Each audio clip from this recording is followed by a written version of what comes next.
Before we begin, everybody in the audience there, please mute your phone unless you're speaking.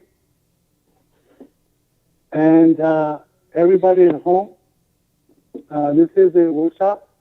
We're going to have a presentation, and then we'll allow public and everybody to ask questions. So, so I want to call the meeting to order. City Council special meeting of August 25th budget workshop has come to order. May I have roll call, please? Roll call. Councilmember Baptista. Jason Ross. Yes. Councilmember Aguilar. Present. Councilmember Kane. Present. Mayor Pro Tem Garcia. Present. Mayor Samra. Present. For the record, council members, Mayor Pro Tem, and the mayor are in attendance. Okay. Could you please stand up for a pledge of allegiance? And Jackie, would you lead us in pledge of allegiance? To the flag of the United States of America, to the republic which is stands, one nation, under God, indivisible, with peace and justice for all. Please remain standing for the first responders.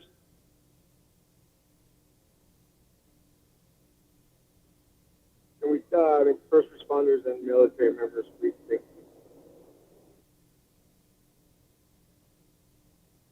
Okay, please be seated.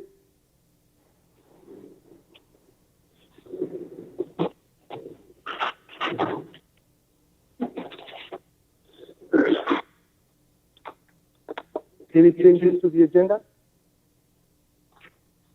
Okay, I will go to citizen comment. At a special meeting, members of the public wishing to address a council meeting matter on the agenda may do so at this time. Note, under the provisions of California Government Code, City Council is prohibited from discussing or taking action on the agenda. Comments are normally limited to 3 minutes. Does anybody wish to make a citizen comment at this time? I have a comment. Go ahead, please. Identify yourself. Just a name. Good evening. My name is Maribel. I called in last week. I hope everybody's doing well and staying safe. This week I have a few properties in question. So, first one is the parking lot on Main Street between Fiesta Market and True Value. I'm sorry, caught me in the middle. We purchased that a few years ago. What are we doing with that? Why did we purchase that? What are the plans for that property? Number two, there are 40 plus acres next to our treatment plant. How much are we collecting for leasing that property? Number three, the barber shop on Main Street next to council member chambers. How much are we collecting monthly for that building?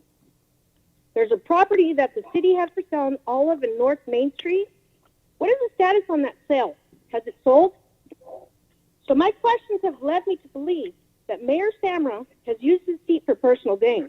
The city should be profiting from acquisitions, not handing out favors for friends. Such actions make a mockery of our tax-paying community. The property purchased on Main Street next to Fiesta Market is a clear representation of his abuse of power. The owner of Fiesta Market, who's a well-known friend of Mr. Samra, holds no value to the city. I'm requesting that the properties that do not generate revenue or sufficient revenue be liquidated immediately in order to compensate for our current budget deficit. Thanks for hearing me out. Once again, this is Maribel. Thank you, Maribel. We will respond to you. Do you wish to have it in writing, or do you wish to give you an update at our next meeting? I'll take an update on the next meeting. Okay. Thank you very much. Anything else you have, Maribel? Nothing as of yet. Okay. Thank you very much. Anybody else with citizens' comments?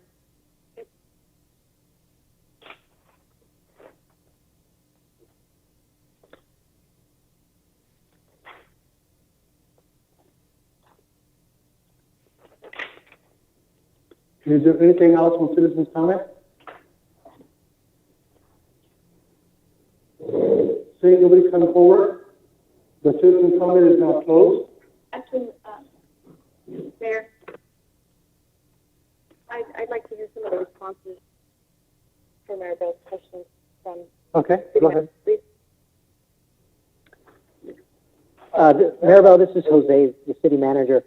I can go ahead and respond to the questions that you just posed a few minutes ago, a minute ago or so.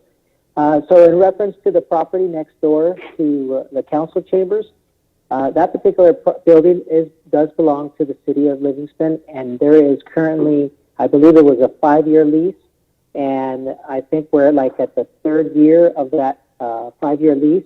We currently receive $500 a month for the leasing of that property. As it relates to the property on Olive Street, that particular property has been sold. We are currently in the final, ESCO should be closing on that property fairly soon. Number 3, you mentioned those 40 acres over there by the wastewater treatment plant. Currently, that is being leased for alfalfa harvesting, and I'm trying to remember the exact dollar amount, but if I remember correctly, we receive about anywhere between $8,000 to $10,000 a year for leasing of that property. Let's see, and then number 4, you were referencing that parking lot over there by Fiesta Market. That particular piece of property was purchased by the city, and it's actually public parking. And so anybody who visits the downtown, whether it's Fiesta Market, True Value, Chicago Pizza, or any of those other businesses, they can actually use that property. It is public parking.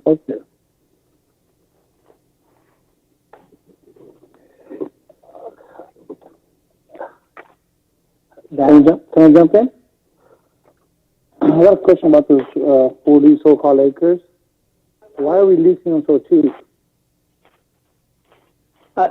Well, first of all, the acreage itself, it's for farming operations, okay. And when you say cheap, I mean, this is kind of the pricing that we've come up with, because when they go out there and they actually harvest and keep it, they actually maintain the property. We're not tied to Mr. Lorenko. I mean, if there's somebody who's interested in leasing that acreage out there and are willing to pay a lot more, we're open to that. The last time that actually went out was probably like 3 or 4 years ago, and that was the going price. And so we're certainly open for that. Yeah, like I know a lot of family members and friends that do sweet potato. The going rate right now with water is about $1,000 an acre. So I definitely need to look into that so we can revenue some extra cash. And then even building like next door.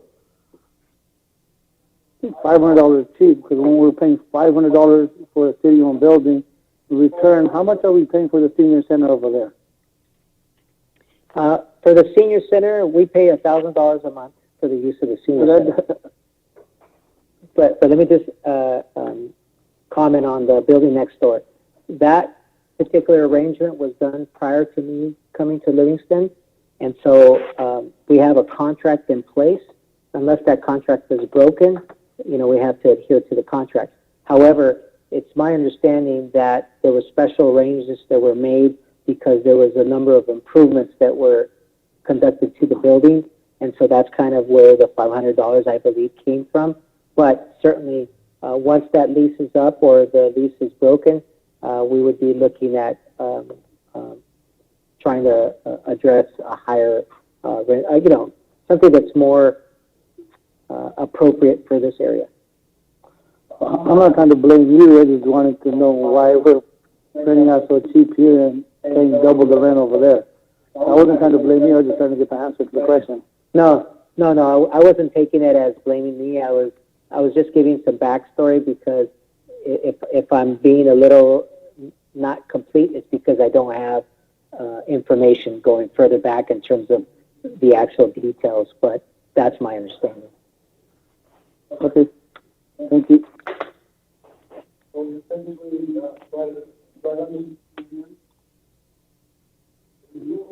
I'm sorry, let me try this again. Since we brought it up, can you go a little more depth in how we got to acquire the parking lot over by True Valley? Yes, and of course, if there's anybody in staff that, if I miss anything, please feel free to jump in. My understanding is that the particular property over there next to True Valley, there was, apparently there was some issues with, of course, all this happened before I came here, so I only know some bits and pieces, but my understanding is that piece of property was acquired because there was some issues with the sale of one of the buildings next to it, and there was some litigation involved in that. And so, in order to address to fix the dispute, and because the city has a lack of parking in the downtown area, the city stepped in and acquired that piece of property. And so, that's kind of what I remember. I don't know if you know more details, Mayor. Okay, and didn't the city already own half the parking lot before that? Yes. So was this an extension of the parking lot? That's what I recall. That was communicated to me. Yeah, because when the property got sold, if the city parking lot was not accessible, correct? That's what I recall, yes. So it was done to make city parking lot more accessible. That was what was communicated to me, yes. Okay. Thank you very much. Just wanted to clarify that it was done for a downtown parking, not for anybody in particular. And that was with consultation with all the business owners there. Chicago Pizza, True Value, every business up and down that street, not for any particular business. I want to make everybody understand that. Okay? Again, I apologize to Maribel and the public because I don't have all the pieces because I wasn't here at the time, but I do recall all the statements that were just made, and that's my recollection, yes. Okay. You're on mute.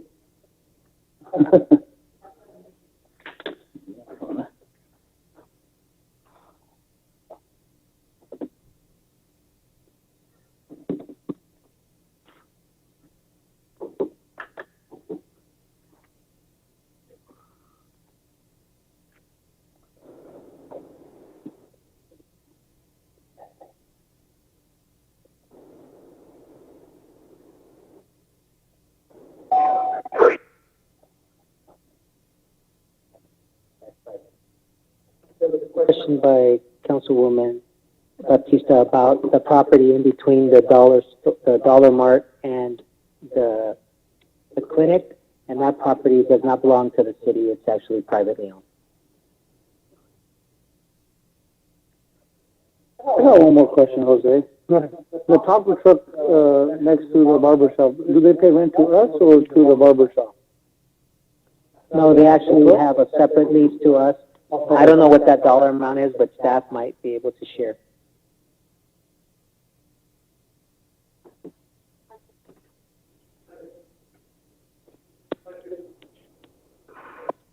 Okay, staff just communicated to me that they pay $550 a month. Paying $50 more for the parking lot compared to the building? Yeah, the building $500 for the parking lot $550. Can you get back to us with the lease when that lease is over? Yes, more than happy to do that. Mr. I have a quick question. Ramirez, Mr. Raul. Go ahead, Mr. Mayor Pro Tem. Yeah, is there any way you could email me a copy of the lease agreements on those properties, if you have them? Yes, Mayor Pro Tem, we do have a lease on the property. We're more than happy to provide that to all council members. Okay, thank you. And just for info, we can't hear, or I can't hear anybody in the background either speaking about the properties, the price, or whatnot. Yes, they were communicating it to me without using the headphones, so we addressed that already. Thank you for bringing it up. Okay, thank you. Mayor, I have a quick question. Go ahead. Since we're on the subject, the senior center, is it being utilized right now? The senior center is not currently being used. And how long is the lease for? Jackie, do you happen to know? Can you speak in the phone?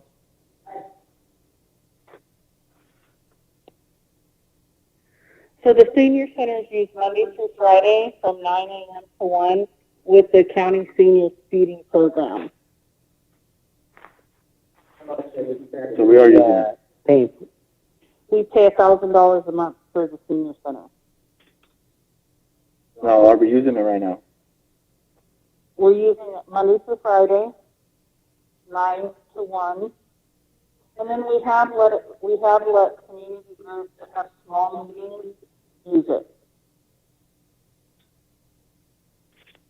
But there's not like an ongoing regular community program other than the feeding that goes on there. Okay. I can also add that we do charge the county $400 per month to use that. So they offset our rent.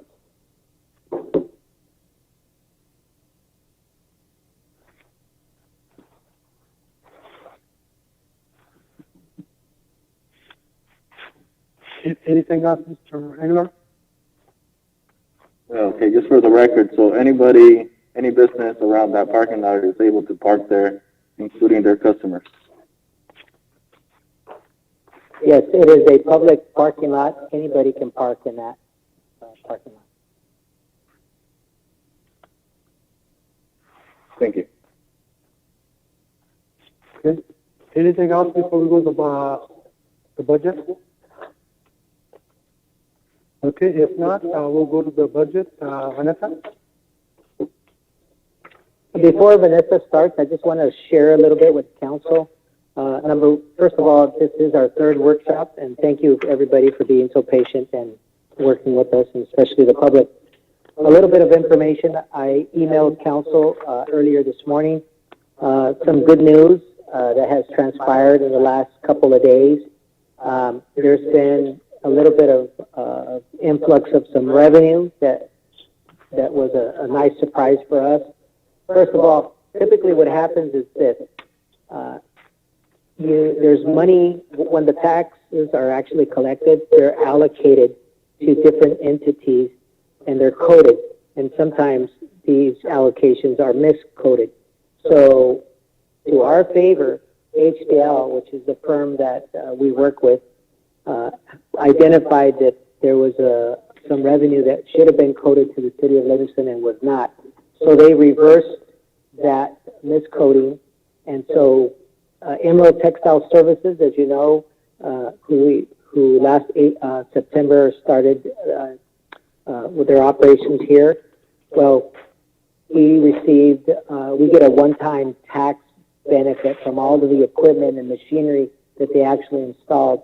So we're talking about $67,000. So that's a dollar amount that we didn't anticipate having that came in, and so we're very thankful for that. So that's the first influx.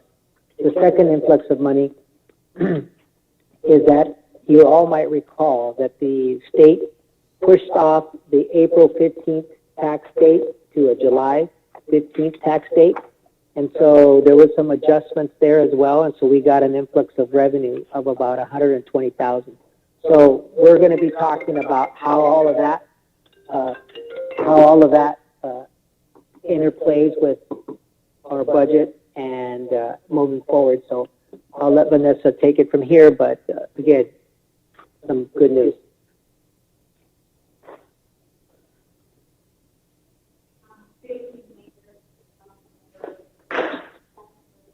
Okay. Increase the volume. Can you hear me now? More. Okay. All right. Is that okay? Okay. Vanessa Portillo, Finance Director. Today we are conducting budget workshop number 3. We have put together a quick.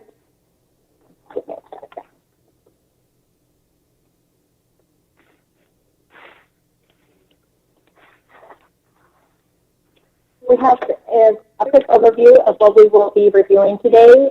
We will have, now that I have conducted the 2 other workshops and I have given you a high-level review of our city's revenues and expenditures, we have compiled some information on our different departments so they can share with you what they do and also share that their goals for the next year are.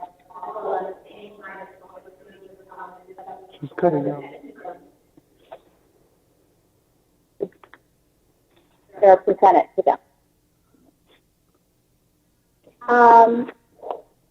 What we have in the presentation in the workshop for you is our community development department, our recreation department, our public works department, and our public safety.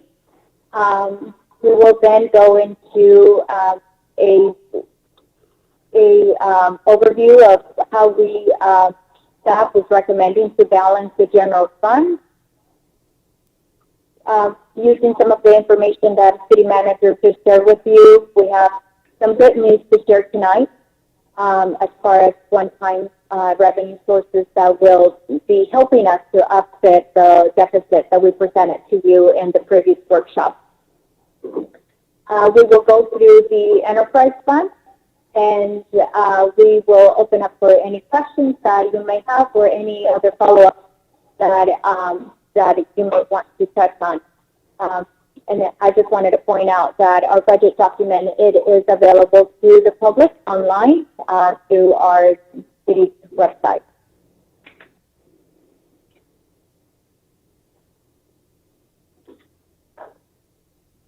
We will start with our community development department, and for each one of these presentations, our department heads will be available to review their items. However, I'm not sure if Randy is on the phone or Randy's on the line. Okay, so I will go ahead and let Randy share with us. Yeah, hello, Randy. About community development. Randy? Yes, I am here. Thank you.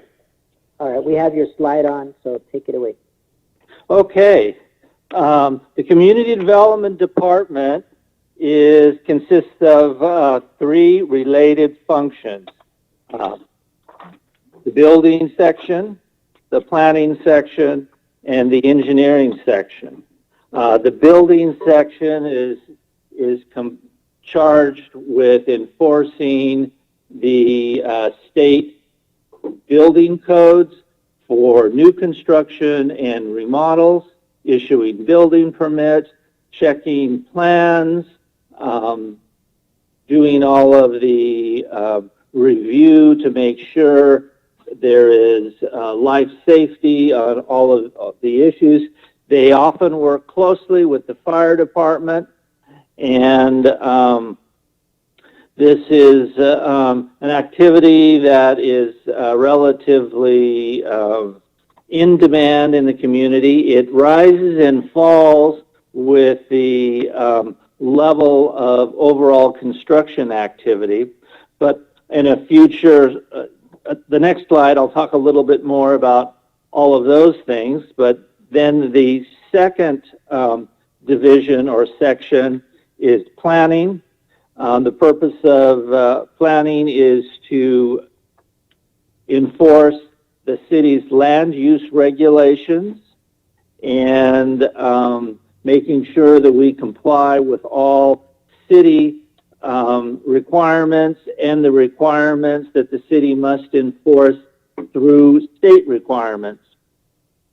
and it's primarily involved in two categories, one called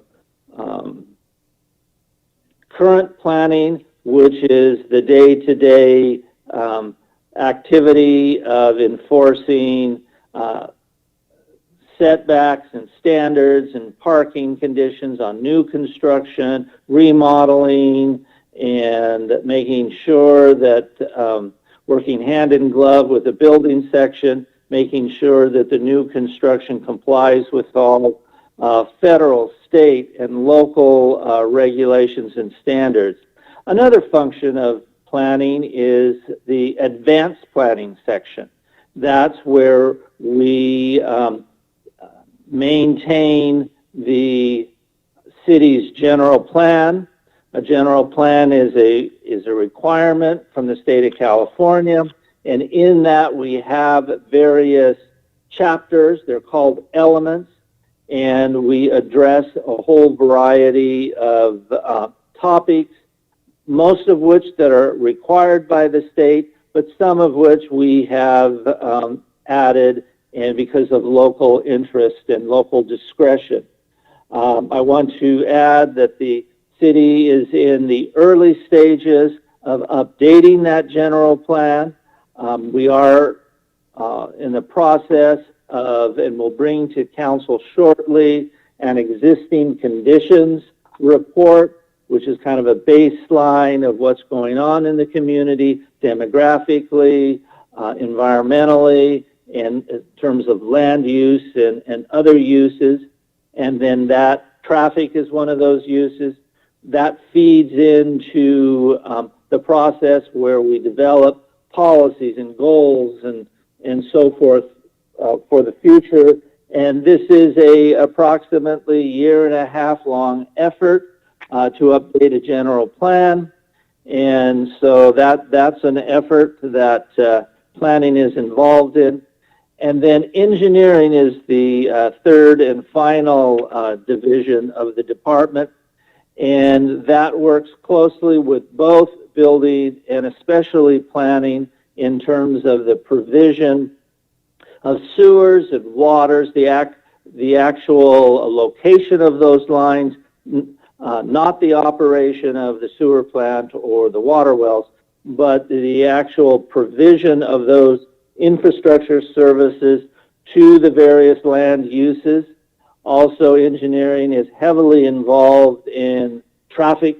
That's a major topic of the planning, and the general plan is maintaining access to all of the uses and trying to keep that access non-congested and flowing. And so engineering is heavily involved in the review of individual development plans and individual projects, and is a key part of the department.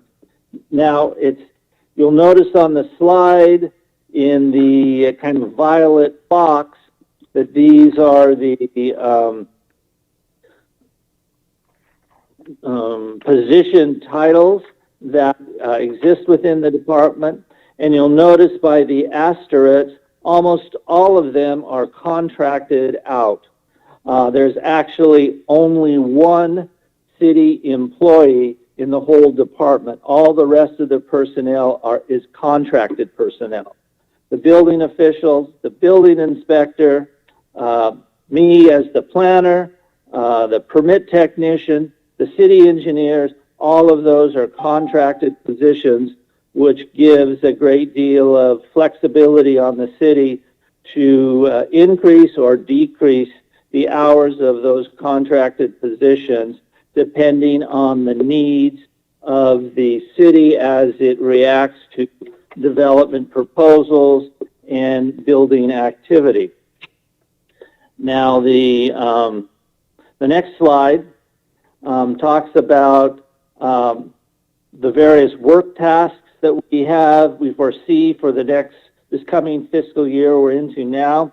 Looking just at the residential projects, we have completed several residential projects in the last couple of years, but two major ones, the Manzanita home development and the Bright home developments, those are ongoing, and those will be continuing during this fiscal year.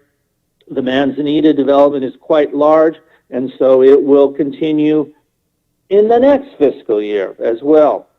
And so that's all of the divisions are involved in reviewing these new house plans and the new subdivisions. There's also some apartment projects that we're working on. One of them is the Villages, which is on South Main Street, just south of Peach Avenue. And we're in the process of bringing that first to the Planning Commission, then to the City Council for review and consideration. And that involves a lot of steps. It's a big project. There are, I believe, 480 apartment units on more than 14 acres, if memory serves me correctly. And so it's a very important project for the city, providing a lot of more affordable housing and additional residential options, because as you know, the Manzanita homes and the Bright homes are all single-family detached, and that doesn't meet all of our residents' needs. There is a need for attached homes and apartment homes, and so the Villages do an important job of supplying some of those alternate home styles. And then the third listing there under residential projects is we're working with Visionary Homes, which is a affordable housing developer based in Stockton, and they have purchased a little less than 4 acres of land from the Gallo companies in the area behind Rancho San Miguel. And so we're working with them to develop their affordable housing project. And I don't know exactly the number of units that they're proposing, but it will be 100% affordable, either at the low-income level, or a portion will be at the very low-income level. So that will be a big help to residents in the community. In the next slide, you'll see some of the non-residential projects that we're working on. Some noted commercial projects that we're involved in is a new truck stop located to the south on Campbell Boulevard, just south of the interchange of Hammett and Highway 99. And so this will be a full-service truck stop. There is a AAA truck wash that we're working with. They're located at the other freeway intersection. They'll be getting access off of Joseph Gallo Drive in the industrial area that's presently vacant, but to the just to the north of the Motel 6. There is also a proposal that we're working with. It's called the Green Zone Cannabis Business Park. So this would be a park, specifically an industrial park for cannabis businesses, the growing, processing, manufacturing of cannabis products, and the shipping and distribution of those cannabis products. And there is no retail sales presently allowed in the city, so there will be no retail sales in this business park, but it will be an activity that will bring jobs and revenue to the city as we work through this.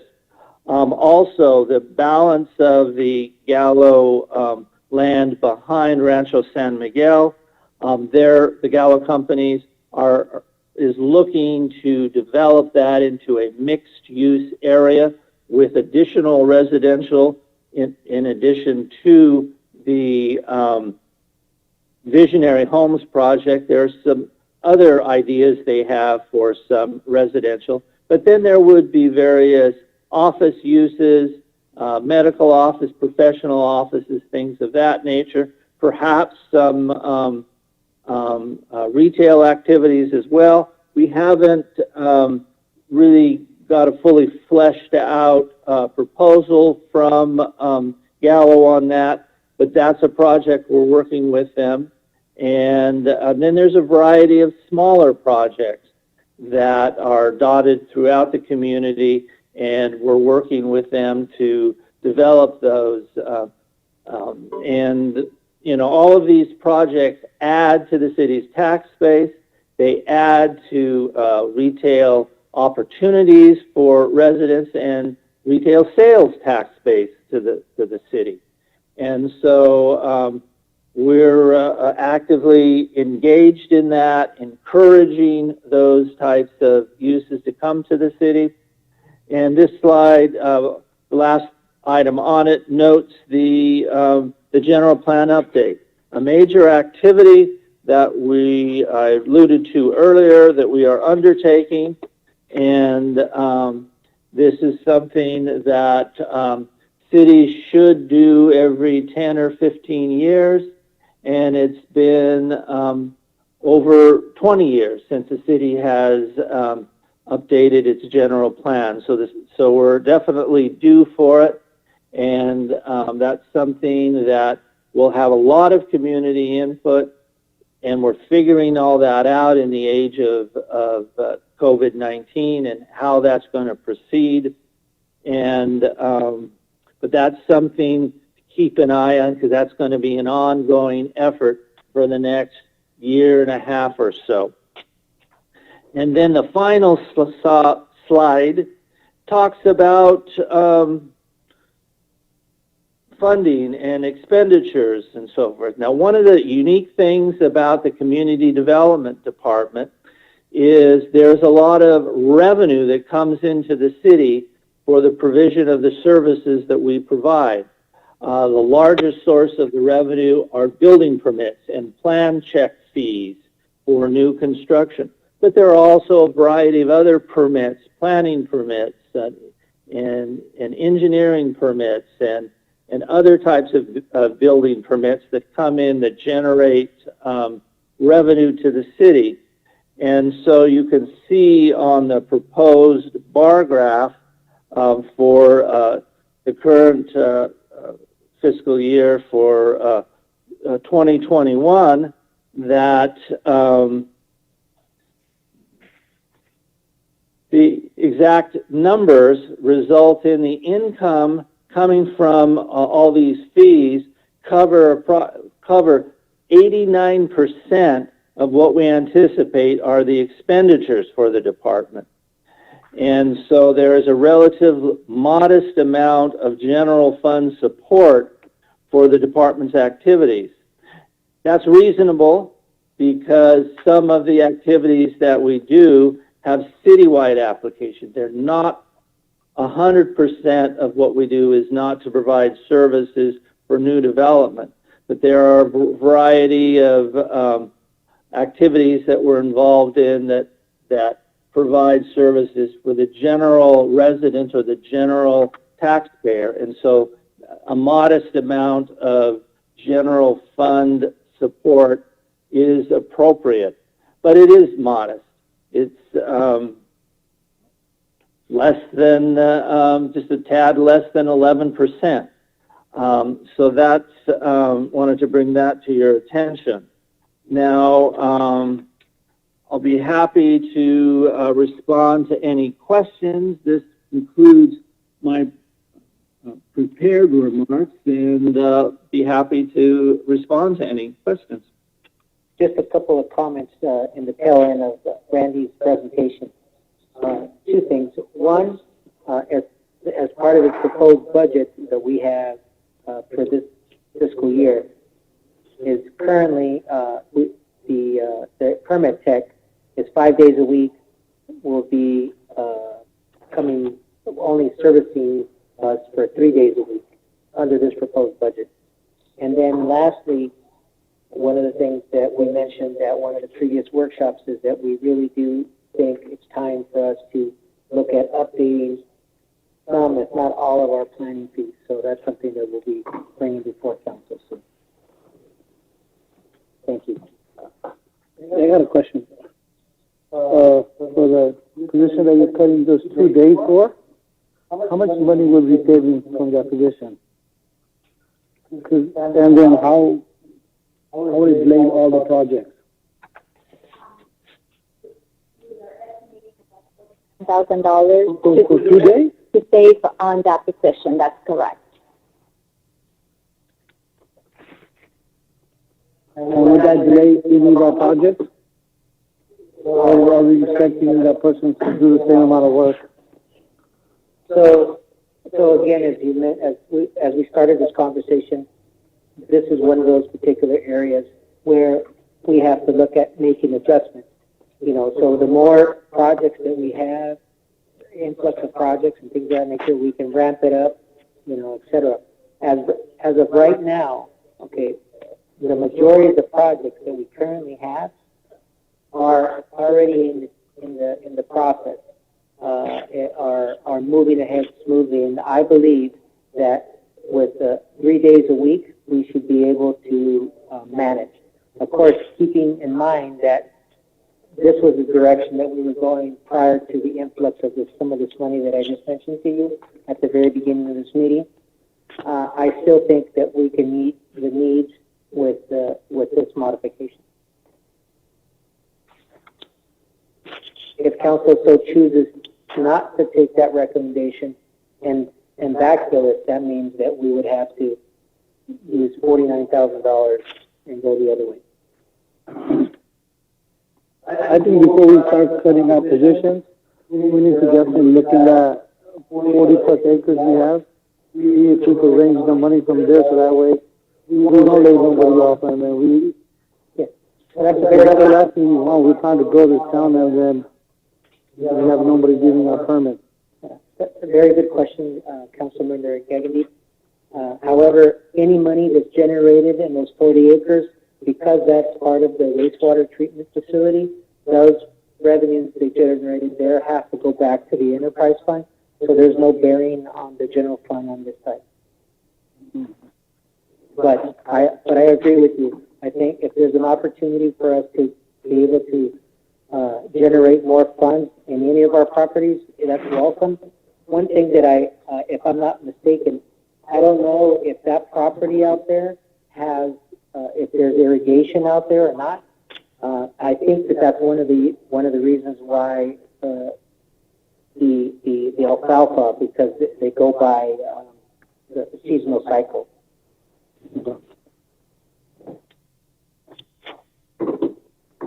Before we continue to our next department, I just wanted to also highlight that the Community Development Department is a fund on its own, so which means that it is supposed to be a self-sufficient fund, meaning that any revenues that it collects is to cover all of the expenditures that the department generates. So having the general fund provided support for the community development, yes, it has been done in the past, and yes, it's correct. There is some level of support that the community development department provides that benefits the whole city, and we can substantiate or we can justify that the general fund might support a piece of their expenses. But at the same time, the community development is supposed to be a self-sufficient fund, paying for it their own way by the way of fees. So the building permit fees, the planning fees, any of the fees that they charge is supposed to be self-sufficient for all of the expenditures that the department incurs. In this case, I know that we had talked about in our previous budget workshops that one of the items or one of the areas in which we will be doing a lot of work on is going back and reviewing all of the user fees, and that is community development fees are included into those reviews. So with that, we will sure.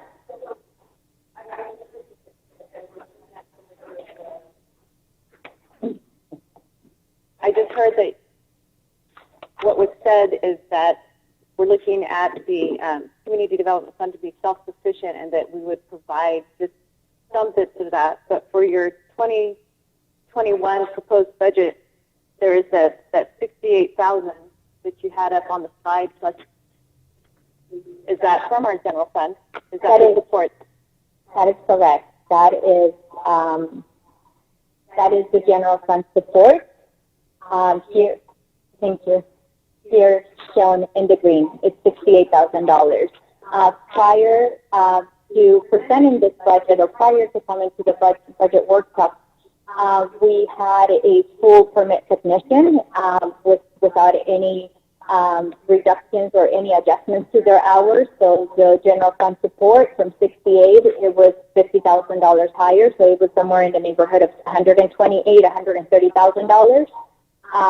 One of the decisions to look into different reductions into our budget and to alleviate the general fund burden, it was to go ahead and enter that reduction of the permit technician from 5 days to 3 days. That helped our general fund subsidy from $130,000 to $68,000. And the impact fees, are we looking at that to raise some of those fees? We're not. Yes, the impact fees are different than the other fees that we collect from the community development. Are there any permit fees? Yeah. Those types. Sorry. Yeah. We're looking at all of the permit fees and the planning fees. As it relates to impact fees are a little different. Impact fees, we basically we look at that when we do certain studies like the AB 1600 studies, and so our engineering team evaluates all that. But those impact fees can only be used specifically for upsizing or addressing some of our infrastructure needs. But certainly the planning and the permit fees, those are something that staff communicated at one of our previous workshops that we really need to look at updating some of those, because some of these fees, go back prior to 2011, because I don't know anything before that.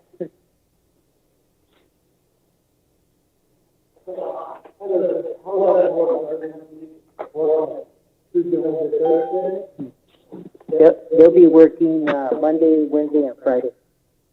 So that way, are you gonna make them work like that? Monday, Wednesday, and Friday. So that way, there's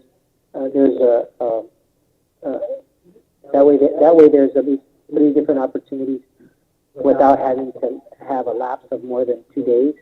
You don't think it should be fair for that person to have 3 days in a row, so at least they could go get a second job? Because I think it's unfair. We're taking so many hours on half the salary, and with that kind of work schedule, who's going to hire them on a Tuesday and a Thursday? There's flexibility. We can look at that. That was our that is the option. So if we cut somebody's hours, at least they have an opportunity to go get a second job. Also, if I may add, the reason why we contract out a lot of these positions is so we can have the kind of flexibility to either, reduce or increase those hours. It has been my prior experience as well that in the event that we may need someone certain days and this person gets assigned a different city or a different, they have a different assignment, the contracting agency can definitely supply a different permit technician in order for our city to be covered with the services of permit technicians. So our coverage will will not see any type of reduction or decrease. We will still get it because it's part of the contract agency to provide us with those services. I was going to say the same thing. Usually the company will send them to another city those 2 days that they're not here to work, since they're a contracted person. Their home company.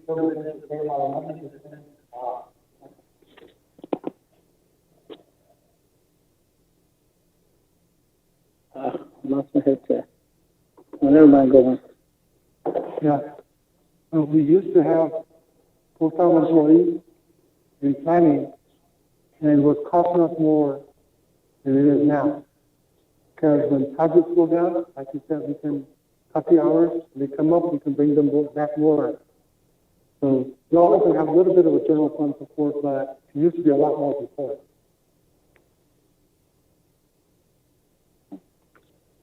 Just real quick, this is Juan Aguilar. Just like everybody mentioned previously, and I think I mentioned in other meetings or workshops, but yeah, it's important for us to look at those fees, the impact fees, obviously, but also permitting fees and all of that. I know it's been some time since there's been any updates or discussion on it, so I think that should be a priority and should come to us as soon as possible. We've missed some opportunities there.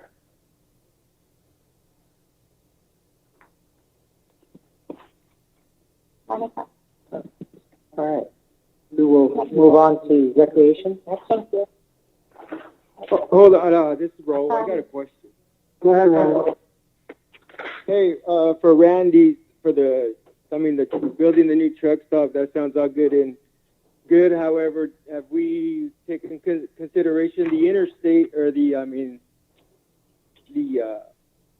Hammond and Campbell, where all this is going to happen, all these truck drivers?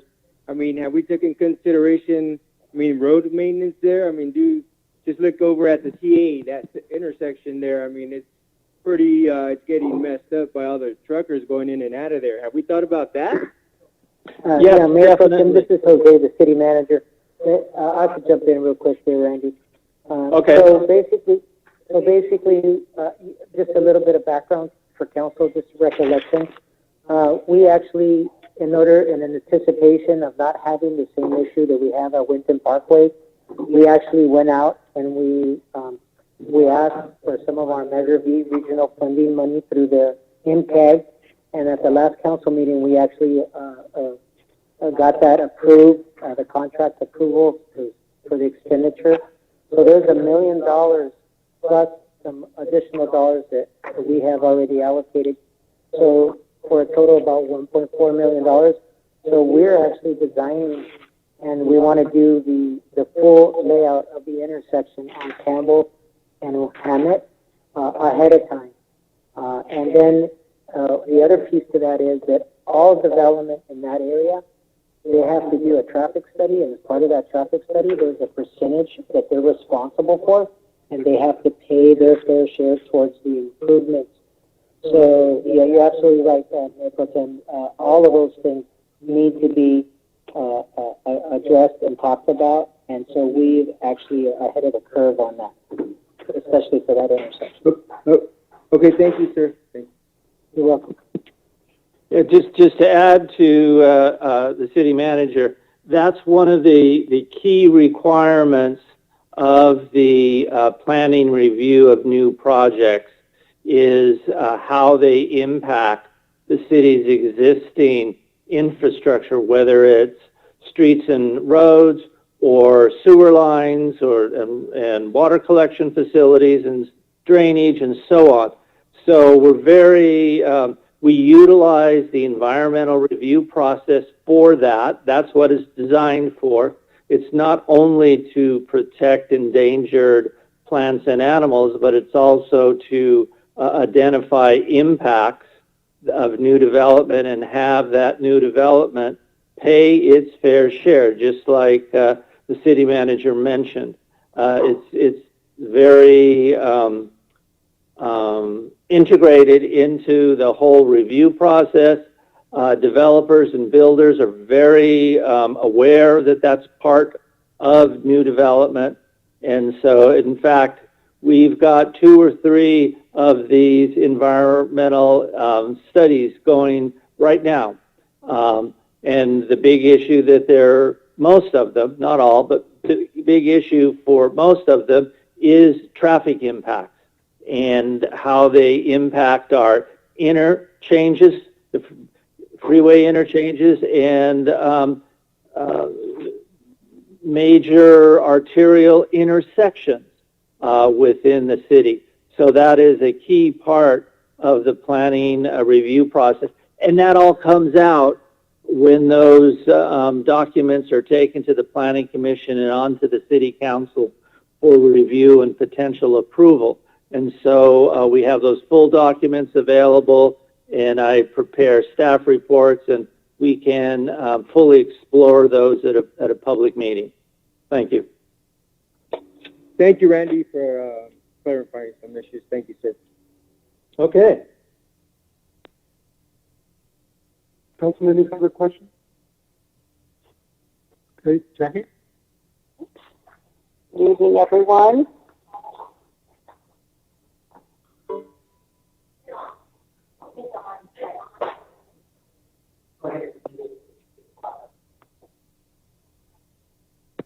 So it was fun putting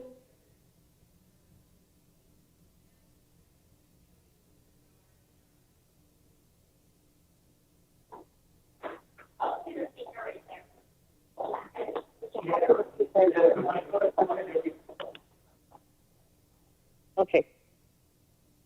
So one of the things that we do is offer opportunities for community, and of course, our sports, our adults and youth, our classes, all of the special events, special projects, our team council, and then of course we provide concessions at our different events as well as our youth sports. Part of our responsibility too is the organization of all these activities, the budgeting, the registration, the staffing, fundraising, purchasing, sponsorship, training our volunteers and staff for all of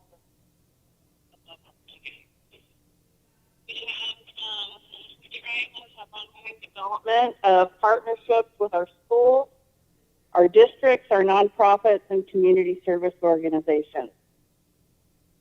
We do the rental management of our parks and facilities for public and leagues. We do the management of the art district. I am the staff representation and management of the Parks, Recreation, and Arts Commission. We also maintain our department website, and we try to be positive role models as well as representatives for the city.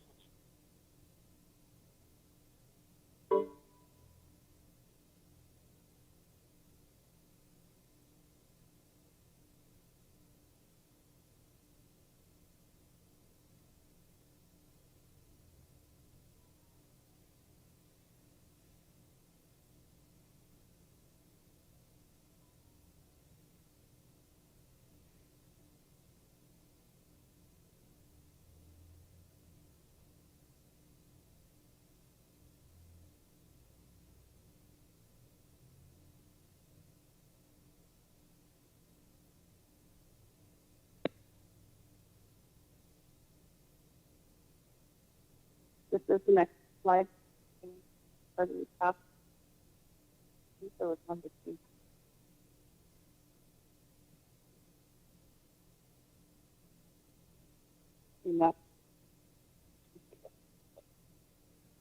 Also asked to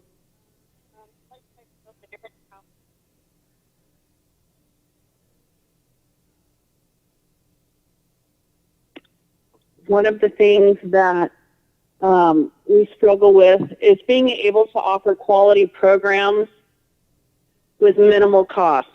Our minimum wages, in effect, cost of supplies have gone up. Having the adequate facilities for the number of participants. The city, we have outdoor facilities, but we rely on the school districts for anything that we want to do indoors. And fortunately, unfortunately, however you'd like to look at it, our kids from the school also use them as much as we use them. So our youth sports and interest in that is growing. So it leaves not a lot of time for the city and our programs to use the school facilities. One of the other challenges we have is covering the costs on facility rentals. With our minimum wage going up, we're actually losing money on our facility rentals at this point. We hope to bring back to you again and to try to see about raising our fees.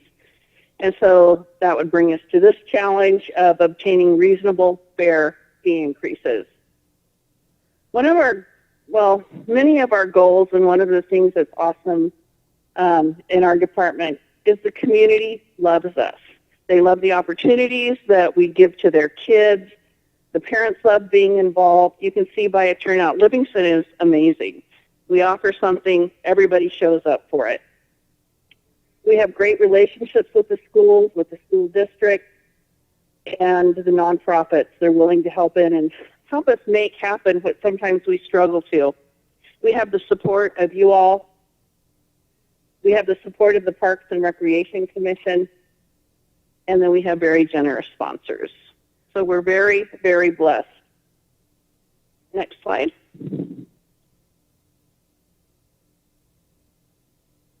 So as you can see for 2021, it looks like the amount of general fund that we are needing is $351,000.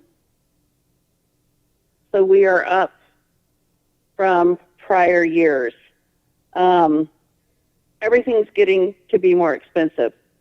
If we were able to raise fees and have, still make them reasonable, we would be able to offset this amount. So with that, do you have anything that you would like to add to that?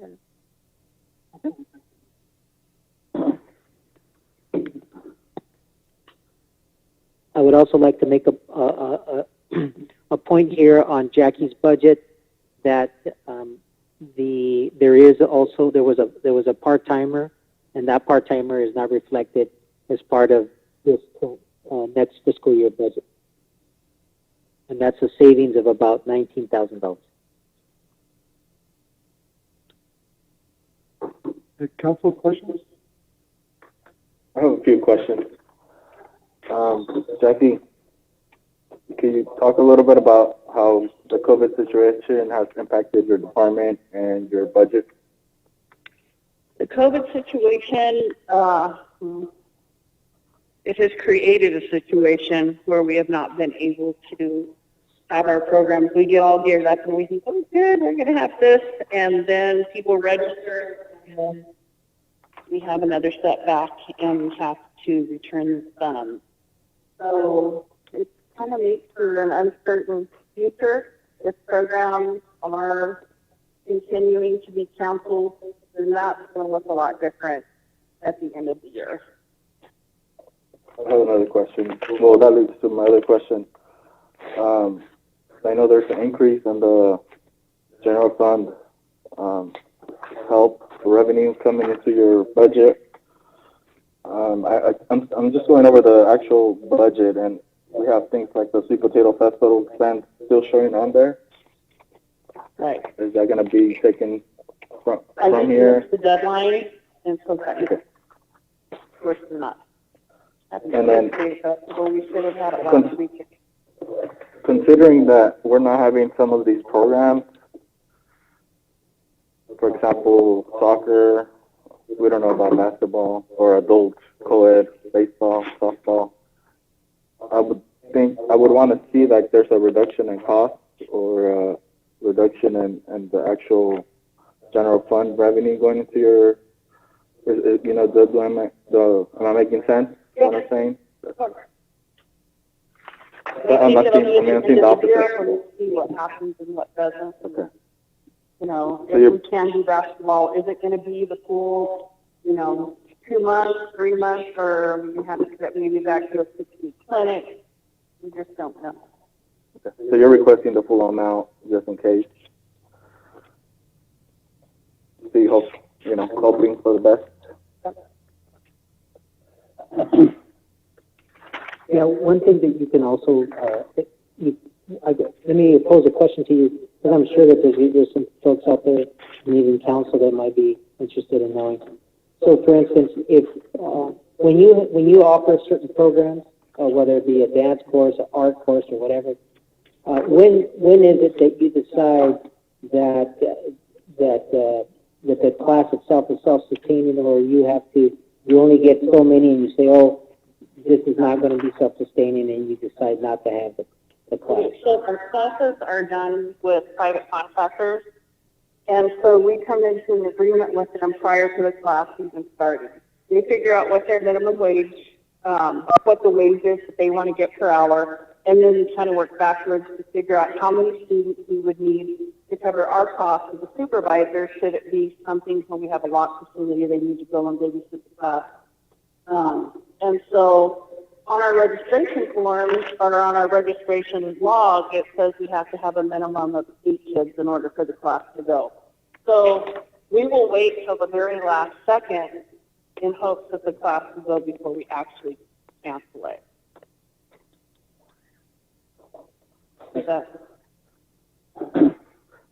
Yeah, just to go back, like I'm saying that like soccer supplies is the same amount as last year, but we're not having soccer this year. So that's kind of why I was wondering, adult sports supplies, same amount as last year. That our finance director will, whether it be now or January for, or we have a surplus at the end of the year and everybody does the happy,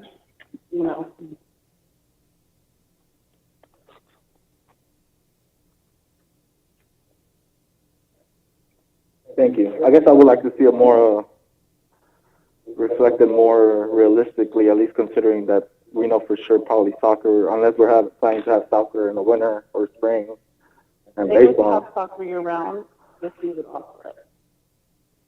I know, but I know that considering your challenges, I don't think it would be feasible to actually have 2 sports going at once, like soccer and baseball. So I don't know. I guess I'm saying I would like to see it more. When I see like soccer supplies, I know we're not having soccer, obviously. Well, I know Like, that I would like to see it reflected on there. if the governor said next Friday everything's going to open back up, normally we wouldn't have started games yet.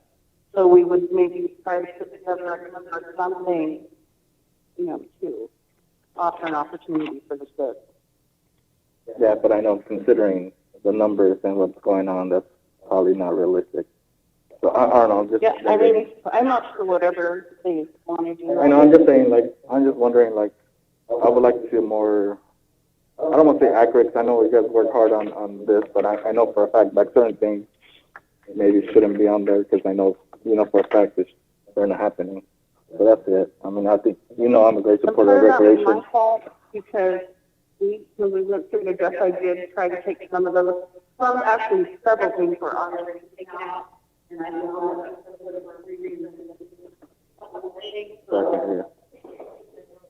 Yeah. So anyway, I'm sure that before everything is completely, totally finalized, we'll make some sort of adjustments as needed. No, yeah, definitely. I think if we have a surplus, we have a surplus. Just for transparency purposes, of public knows. They see a number up there, and It's frightening. We want to make sure it reflects accurately. But like I was saying, I know I'm a big supporter of recreation. I think you guys do a good job. Your staff does a good job, and I think Livingston is very unique. That provides a lot of opportunities for the youth and our community members to get involved and do activities. So.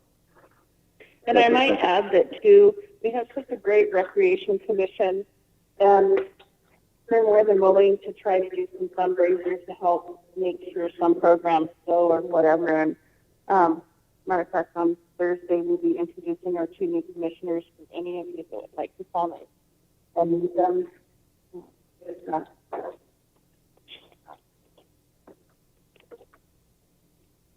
Yeah, I got a question, Jackie, real quick. Last workshop, I think Tony stated that somebody can't afford it and she'll pay for it. Does she mean that she'll pay for it out of her pocket or out of the fund? if somebody comes and they have a struggle, we actually have some money within our rec commission that, like, when people have passed away, they gave us several $100s to help offset kids. We will always try to figure out a way, whether I come to you and I said, Donna, this family has 6 kids, they can afford to pay for 3. Can you help me, or do you know somebody that can help me make it available to them? So we would never turn anybody away. We'll just try to figure out how to get them paid for. Because I had a few people reach out to me because they wanted to know, like, do they have to do some kind of show the taxes, or they just give you the word they can afford it? Well, generally they don't come like up to the counter. People that have asked me have told me ahead of time, and we don't have like a broker that sometimes, depending on what they, I talk to them a little bit. Sometimes they can afford to pay $25, or maybe they can afford to pay $50. We just work with them, just to make it available to their child. Okay, thank you. Jackie, can you tell us a little bit about the, in the position listening, you have recreation leaders, part-time seasonal, there's about 71 of them. What is their role? What are they doing? So they're all called rec leaders. Some of them are baseball umpires. Some of them are basketball referees. I have swim, lifeguards. We have soccer referees. We have concession workers. We have our people that we call supervisors, still rec leaders. They go out, and when there's practices going on, they're kind of the adults in charge in case if there's an emergency or something needs to be, they need help, people can come to them. We have kids that work our events, and so we try to keep it as clean up as possible. But if you figure at least our 3 sports, if we have 12 to 15 kids, it just starts adding up quickly. So that's what they do. Day camp workers, there's about 20 of them. These are just, and sometimes the kids cross. Maybe they can do baseball and they can do basketball, but a lot of times it's not. We don't have like a whole different crew for each sport.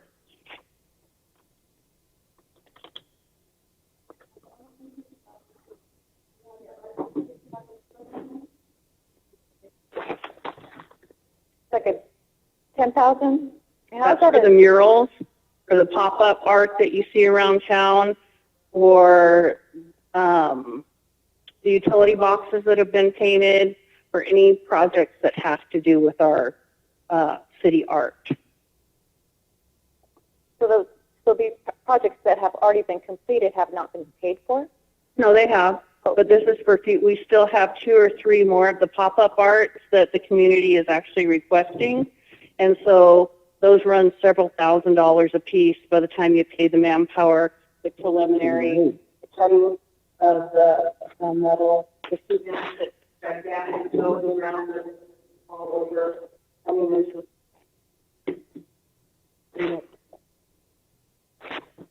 So these next projects coming up for the pop-up art will be coming here, but other projects that I know the community, I mean, it's beautiful what Livingston is doing with the murals, but as they come forward and we have different groups and requests for certain this or certain that, will that be coming out of your budget, or would that be something that is private? If you're a private business owner and you want a mural painted on the side of your building, there's a process that they go through to apply, just like we've had below apply, even for the one across the street. And they would have to provide their own funding. And it may not be him that they hire out. They may contact with somebody else. But they still go through the same process, coming before the rec commission and showing what it is that they want to do, tell us how the history of downtown, if that's, where it is.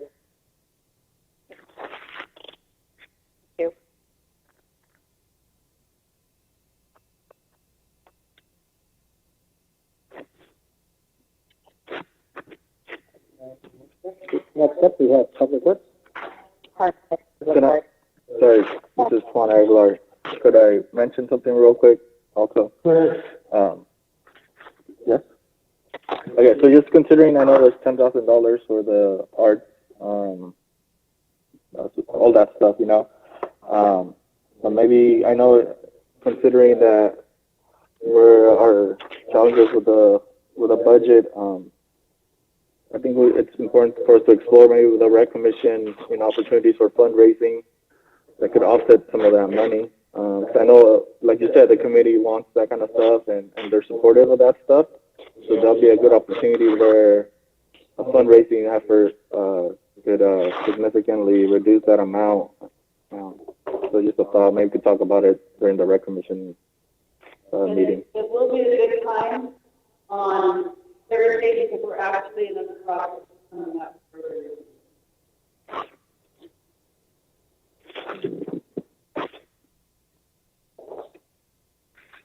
Good evening, Council, City Manager, members of the public online, Anthony Chodia, Public Works. First of all, Council, I would like to say, I'll take this opportunity to say thank you to the Council, thank you to the City Manager for allowing me to serve, continue to serve as Public Works Director for the next 3 years to serve this city. It's been a long 3 years, a lot learned, a lot accomplished, and I look forward to continuing to serve the city. Back to budget. Can you hear me okay?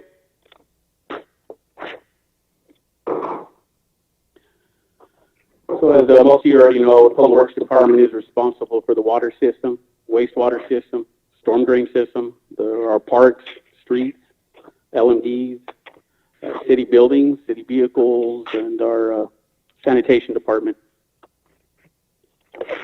Next slide, please, Monica.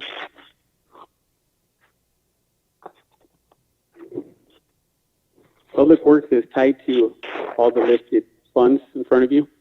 First two up on top are our general funded funds, our administration 105, and our parks operation and maintenance 104. 105 administration, we have our streets and buildings, our fleet, our courtyard. They're all commingled in that department. Our 104 is a standalone parks operation and maintenance. Both are funded by the general fund. The next group is our special revenue accounts or funds. That's our gas tax, our TDA, our Measure V 80%, 20%, our Measure V regional, our M and RA account, and all our development impact fee accounts. The next group is our enterprise funds, which is our water enterprise, our sewer enterprise, water and sewer capital, sanitation, and this is where our TCP settlement fund is located. And one of the newer funds is our fleet replacement. Next slide, please. Some of our challenges at Public Works: aging equipment, a sweeper truck, our sewer truck, aging infrastructure, sewer lift stations, storm pump stations, street repair, and of course, new EPA and state regulations. It just seems like every year California requires something different. Our goals are to maintain our equipment, budget for replacement as needed, upgrade aging infrastructure by replacing pumps, controllers, cabinets, and piping, continue with Measure V projects, continue to work with our engineering department and try to collaborate as a region to address these issues when it comes to EPA and state regulations. Next slide. A few discussion items. Sweeper truck. So that was removed from our budget for fiscal year 2021, but I did want to make council aware of the need. It's old, it's falling apart. We can't buy parts for it. The engine they no longer make. It's on its last leg. We have some great mechanics, but when you stop making parts, it's really not much you could do anymore. So I just did want to make that make council aware of that need. Our sewer truck did start saving money and banking money in our vehicle replacement fund. Average cost for a sewer truck, a combination truck, is $350,000. I'm budgeting for $100,000 to start banking in the vehicle replacement fund. So hopefully in a few years we'll be able to purchase that. Park surface water irrigation project. That's at Max Foster Park and Arcalian Park. The city was awarded a grant from the Department of Water Resources through IRWIM. The grant is for $172,000. City cost share is $187,000. That cost share will be coming from the water capital. Now this project, a couple pros for this project are it'll reduce the peak demand of our distribution system.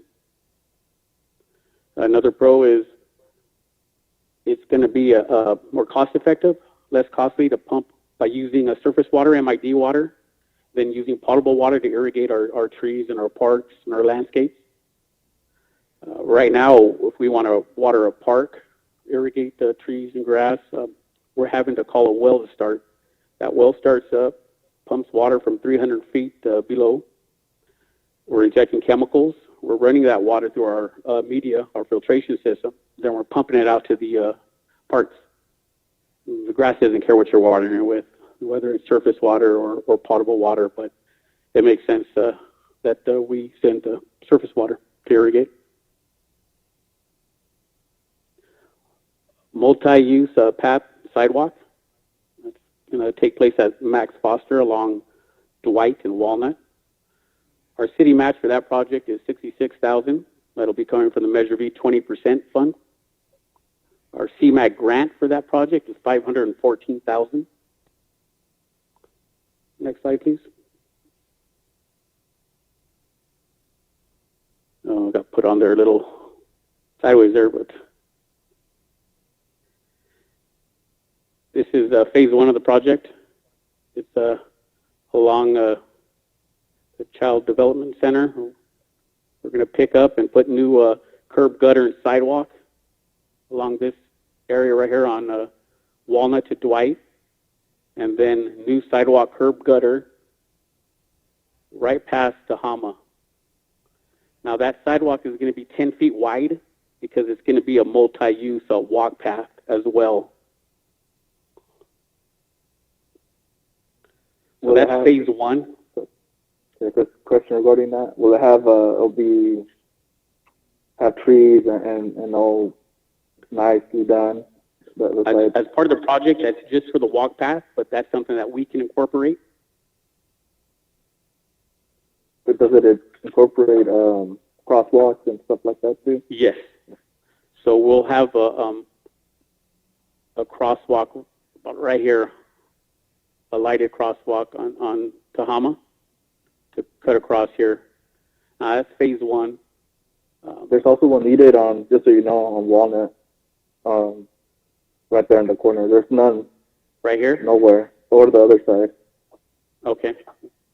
And directly on Walnut either. There's no, and a lot of people during festivals park down Walnut or Dwight on the other side, and there's no crosswalks at all. Okay. I think when we took that drive, I think we mentioned about, we talked about that, but it's good that it's going to include that. And our next call for projects for I'm sorry, Anthony. Can I interrupt you? It's Ro. Sure.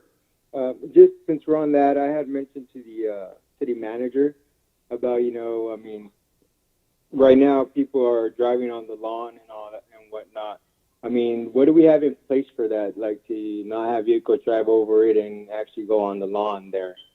I mean, so this project, Mayor Pro Tem, by putting in that sidewalk, curb and gutter, it'll act as a deterrent for that. So, but if we continue to have issues, I mean, we could put a post and chain to run along that behind the sidewalk to act as a deterrent.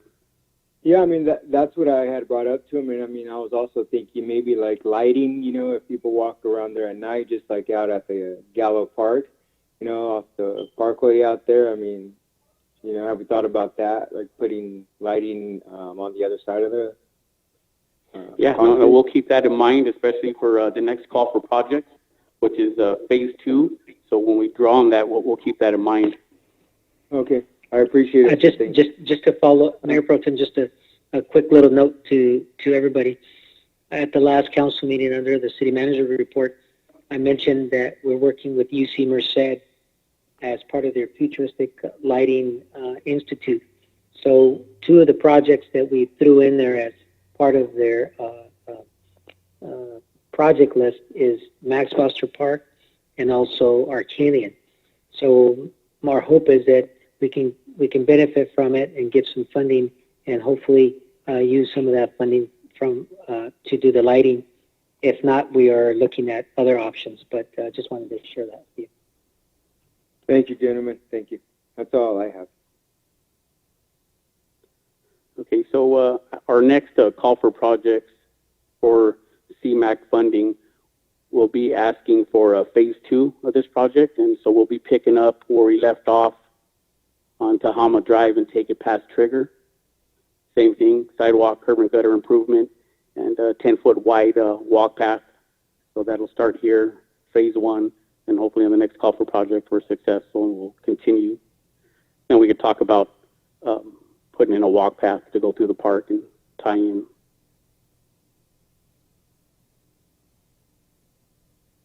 Next slide. Oh, actually, that's it. Be happy to answer any questions that council or public may have at this time. So question? Yes, I got a question. How much does it cost for us to water the basins?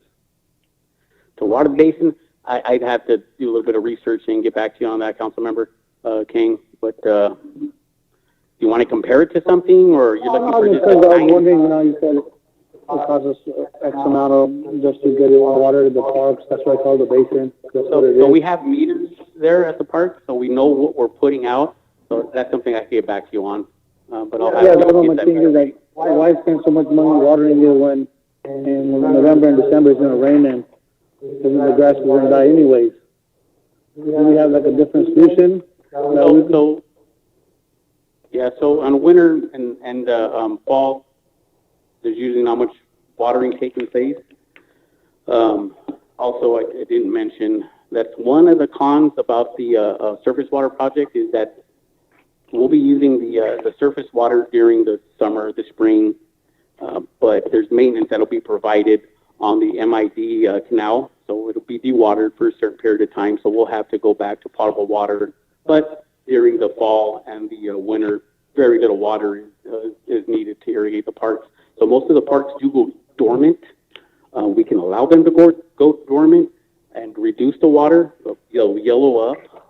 We may get complaints, or you guys may get complaints about the parks yellowing up, but if that's direction from council, then we can try to reduce the watering over that time period. But enough to still keep the parks alive, though. Yeah, it's a basin. That's what it's meant for. It's meant to have dry grass. Right. So, yeah, that was it. Okay, thank you.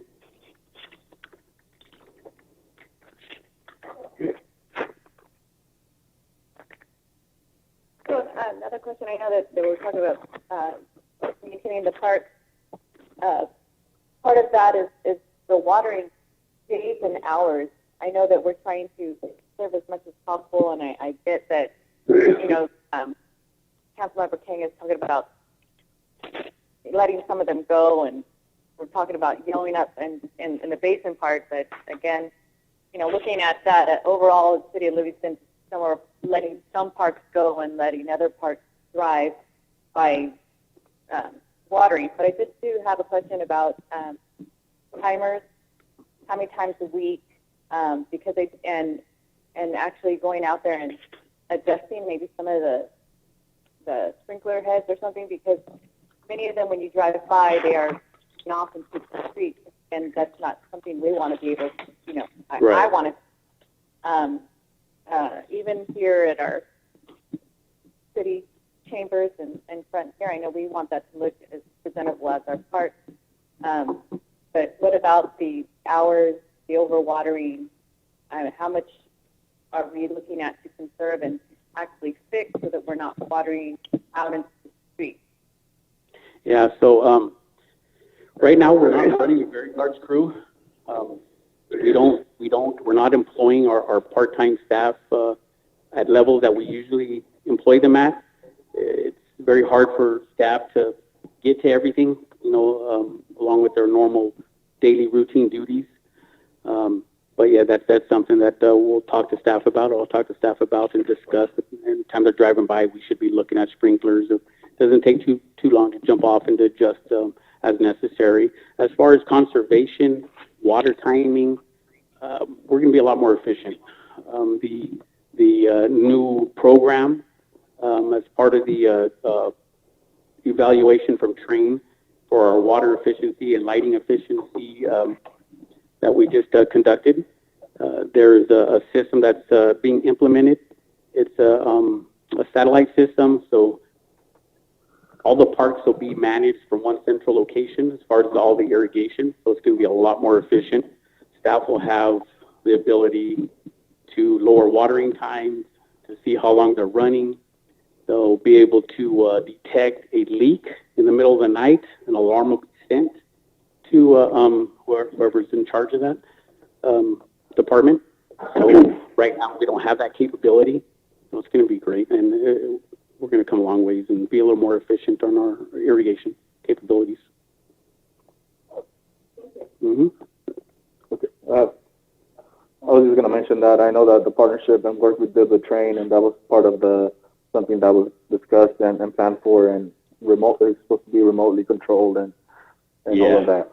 Correct. And staff is still learning how to use it. We still have training that needs to take place, but they're starting to get used to the software and the capabilities that come with it. And that was part of the assessment and reason why we moved forward with that. In regards to the street sweeper, you said it's pretty much done for. So I know you were hoping for this budget year. How long do you realistically think it'll last? I mean, is there something that next fiscal year we need to address? That's hard to really nail down, but I'm going to say yes. Next year, we really should address this next year. They stopped making that engine, so the parts are really hard to find, if not impossible at this point now. I mean, we're just praying and crossing our fingers that we don't lose any of the parts on that engine, because, and then it's going down at least once a month in for repairs and sitting in our shop, so that's less sweeping time out in the community. So it's on its last leg, and yeah, I am foreseeing it to really need to be replaced by at least next fiscal year. Is there any grant opportunities for equipment like that? For the diesel, no. Not like a whole new street sweeper. For diesel powered, no. No. CNG, it's out there, but not for diesel. Anthony, if you could do me a favor and explain why the diesel versus the CNG, so that everybody understands the dynamics. Yeah, so some of the cons on, I mean, yes, the CNG does come with a generous fund there, a rebate that's given as part of the CMAQ funding. Very generous, but a couple of cons. We don't have infrastructure to fill it up. We don't have any CNG filling stations here. The closest would be local. Yeah, we'd have to send a driver every day to either Merced or Turlock at a PG&E fill station. So now we're sending equipment daily on the highway. We're incurring liability by having employees on the highway daily to fuel. We're having to reduce our route time just to be able to get them over there and fill that rig up daily and come back. So it's really not cost effective. We'll incur more liability with going with the CNG street sweeper than we will with the diesel. We have our diesel storage tank in our courtyard. However, we actually did look into the possibility of trying to get PG&E to see when they anticipate having a CNG station here, what the cost of the CNG station would be if they decided to go on their own. All cost prohibitive and not viable at this time. The future, maybe. Possibly, yeah.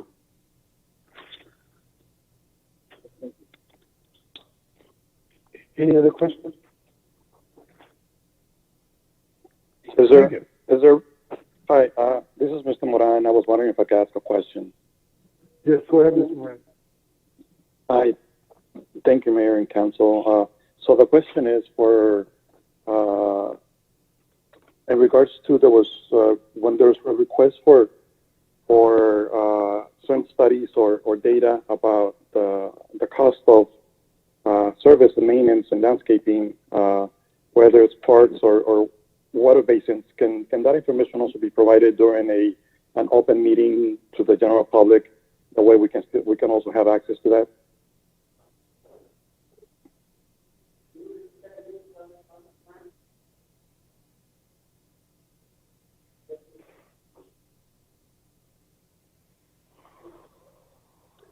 Hello, Mr. Moran. Can you repeat that again, please? So my question was because there's a request by council or members of council in regards to parks, maintenance, landscaping, whether it's to parks or water basins, and you mentioned that information that could be provided to the council members, but could that information also be provided to the general public during an open meeting or presented during an open meeting? That way the general public can have the same information as well?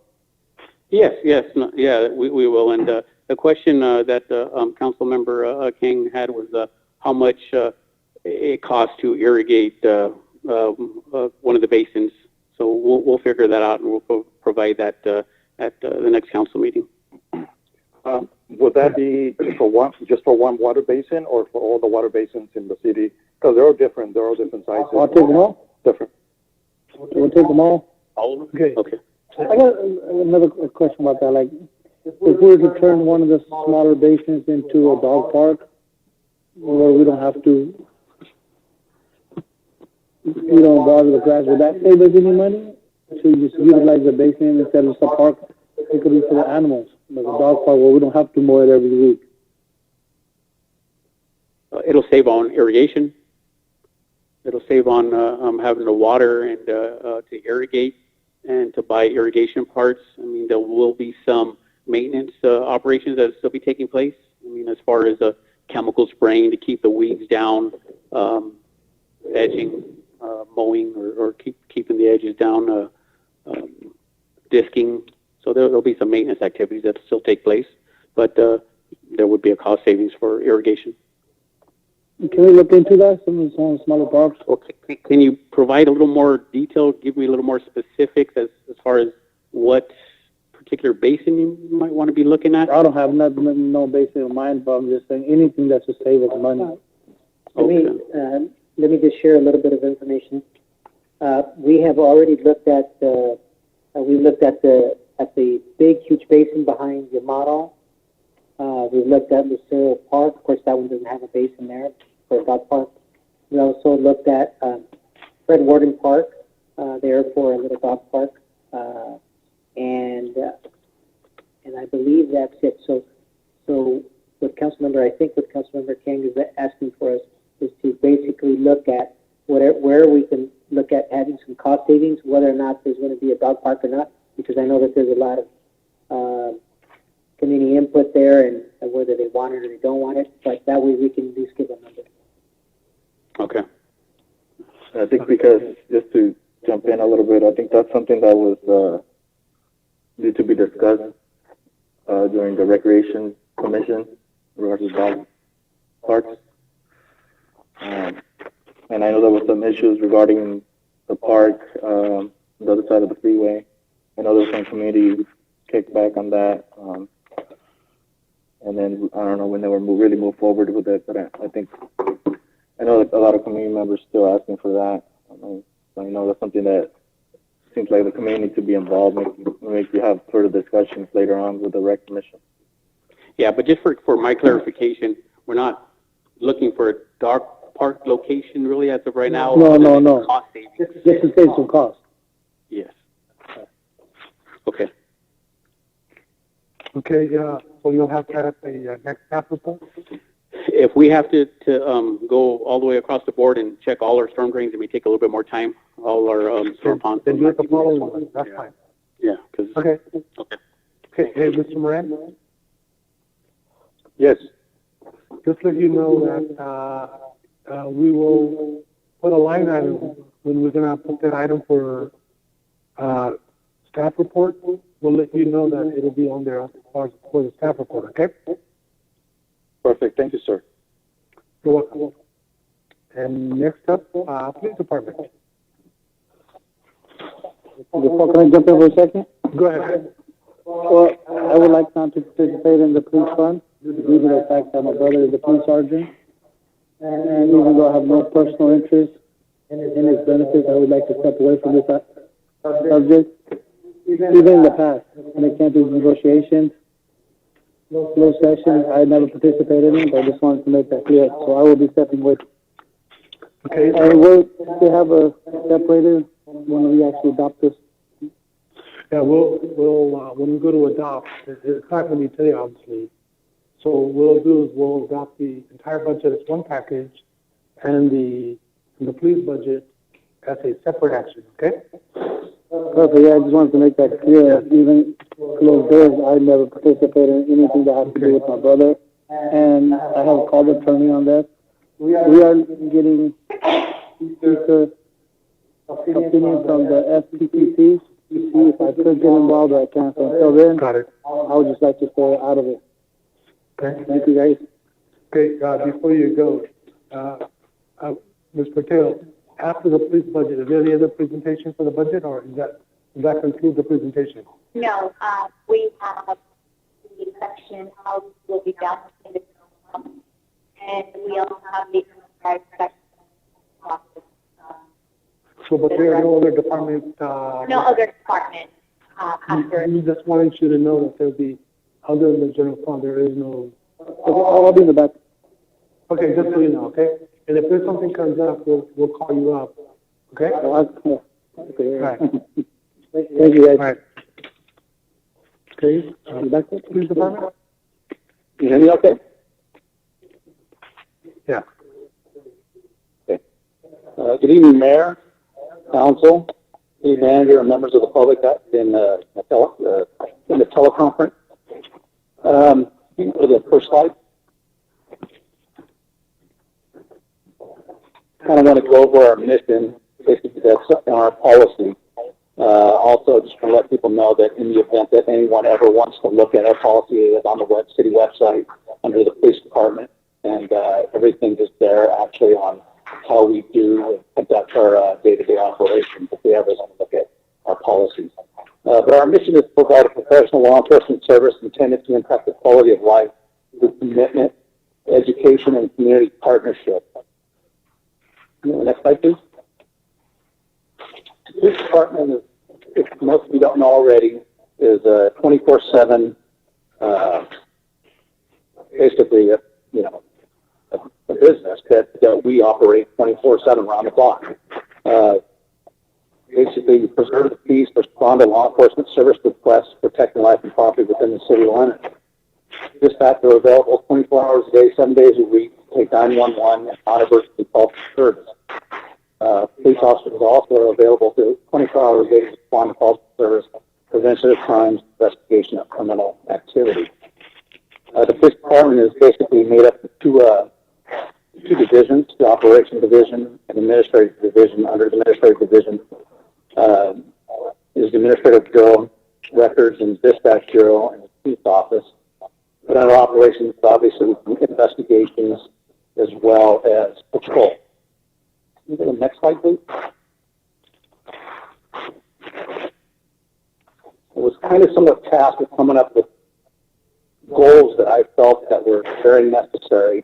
And if most people don't know, it's nothing that I want to hide, that I let everybody know what's going on around the city. But I know we've had another shooting, with the eighth one that we've had since the onset of the new year. And, looking back at, why, and I more or less, I would go back and forth over the time, but as I start to evaluate the things that have been happening and the onset of COVID-19, when it started, I think it all kind of took us by surprise. And when it did, I think kind of law enforcement was kind of lost in a sense, that we kind of went down the shutdown mode, and we didn't do what we normally do because it kind of took us by surprise. I think most of us were like, we didn't want to go out, we didn't want to get infected. If we got infected, our officers would be off, and then we wouldn't be able to protect the public. That's the way we kind of looked at it. I think it kind of came back and somewhat bit us somewhat. Not that we weren't doing anything, but we were kind of holding back. Like maybe if we saw a car run a stop sign, maybe depending on what it was, we may not have pulled them over, things like that. I'm just going to be upfront and honest. But now we've got to get back in, and we've got to start addressing these issues. Right now, I know the county jails, the California Department of Corrections, they've been releasing a lot of inmates because they will not hold them. And for the same reasons, they do not want to infect their populations in the jails because if they do that, then they're really going to be hurting because I don't think they'll be able to actually address it. It'll get out of control. So those individuals that are low-level crimes, who may be infected, they've been letting it out. And again, it's no fault to them. They have to protect their interests as well. And I think what ended up happening over time, this just caught up. But it's catching up to everyone. And again, I'm not making light or excuses as to why things are happening. I'm just kind of base the foundation or give the foundation of actually why these things are happening, what we're going to end up doing. The big things that I've looked at, and the things since I've actually taken over as chief, I saw was traffic. And one of the things that I want to do, which we have been doing, is education and enforcement. And if you do notice that education does come first, because we do have to start educating our public again. I know it's something that they learn when they go to DMV and get their license. I think they always need to be, it's kind of like the COVID-19, we have to constantly be telling them and educating them on different things that they may be doing wrong. And that's one of the things that I'm going to address, as well as crime suppression. The other thing that I want to do is I want to target violent crime. We have had a rise in violence, and that's probably due to COVID-19. Everybody's home again, and people are frustrated, things of that nature. But the main thing is targeting youth. That's the number of all the other things that I want to address as well. And the third thing is communicate. That kind of goes hand in hand with crime suppression. I want to start communicating again with the public. One of the things that I've gotten the officers doing is going out, making contact with the public, introducing themselves, knocking door to door, and just asking what their needs are. Because again, I say it. They're the ones who live here. When we leave and go home for the night, they're still here, and they're the ones that are seeing what is going on here. And if we don't reach out to them, we'll never know. And it's always worked for me. Those are the things that I did when I was a young patrolman. And so that's what I'm just starting to do now with our officers. I'm starting to get them. We kind of somewhat, again, doesn't mean we're stopping. Now with the forest fires, the air quality has been really bad. So that's one of the things that we're just kind of picking and choosing when we do this, not only because of the heat, but I don't want to get one of the officers, get them getting sick, passing out, things like that. So we're kind of trying to hit in the mornings and in the late afternoons. The next slide. As for traffic, one of the things that I've done, and actually Sergeant King, who's heading up traffic, is, I don't know if any of you saw, we have a radar trailer that's somewhat old and beat up. The lighting wasn't working, so basically we had it painted, restriped, and we ordered a new digital display. That's supposed to be coming in here shortly. I think within the next week we will get that out, start deploying that again, so we can kind of start educating the public again as to what streets that we feel that are being a little bit traveled too much and too fast, so we can kind of bring that down somewhat. Education enforcement, it'll be on the next slide, but one of the things is when the officers stop somebody for something, I want them to start educating the people. One of the things that Sergeant Pankin came to me for basically stated that he wanted to do a pamphlet. I told him to go ahead and get it taken care of. So that's what we're going to be handing out to people that basically kind of goes over the most important laws that we feel when it comes to motor vehicles that can educate the public again. Department training, one of the things that we haven't had, I know this has come up in the past with street surveys, although in most cases we cannot use the radar on some of the streets, and we still can without the surveys. Some school zones, some residential areas, and I believe it's streets that are, I can't remember exactly, it might be like 1,000 feet or less, but I'd have to look. But those streets we're identifying that we can use radar on, and we're going to start deploying officers to actually start going back up. Radar certification, we just had the radars certified the other day. They haven't been certified in probably 6 years. We just had the company out of Texas come out and they certified them. We are actually having our own in-house training session. Sergeant Fong has been instructor for several years, but for some reason we just never had him actually train the officers. I don't know why we didn't. We just didn't, but now he is. We are getting that certified with Post, the Officer Standards Training, to actually have him in-house, which will save us money without having to send them to school and pay for hotels and such. So we're going to start getting up some of those, start training some of those officers to actually get radar certified, so we can start dealing with some of the problem areas that we're having here in the street. Before you Chief, this is go on to part of this, I'm sorry, but the number one complaint I'm hearing now are speeders through streets. You see speeders. So I think this will go a long way. Oh yeah, that's the number one complaint. They got, they're up and down the streets and they're racing, or not if they're racing, but they got these loud mufflers and they're doing all that. And I'm sure we all seen some intersections, donuts, marks, and that's the number one complaint we get now. So no, I'm glad that we're going to move towards that. No, I've been getting quite a bit. So that was one of the things, like I said, I wanted to address. Again, you can see one of the officers actually stopping the car and handing him which is the pamphlet that Sergeant Kane came up with that's in the middle. And we are going to have this done also in Spanish, and if I can have it done in Punjabi, we'll be doing that as well. On the far right, you can see where we painted. I don't know if you've ever seen it before. I've seen it really bad before. I saw a mounted officer bringing it down. Yeah, it was in broadcast, and now it's ready to go.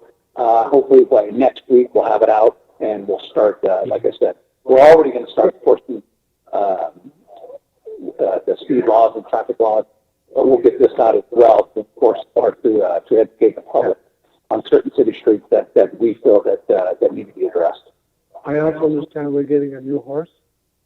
A new horse?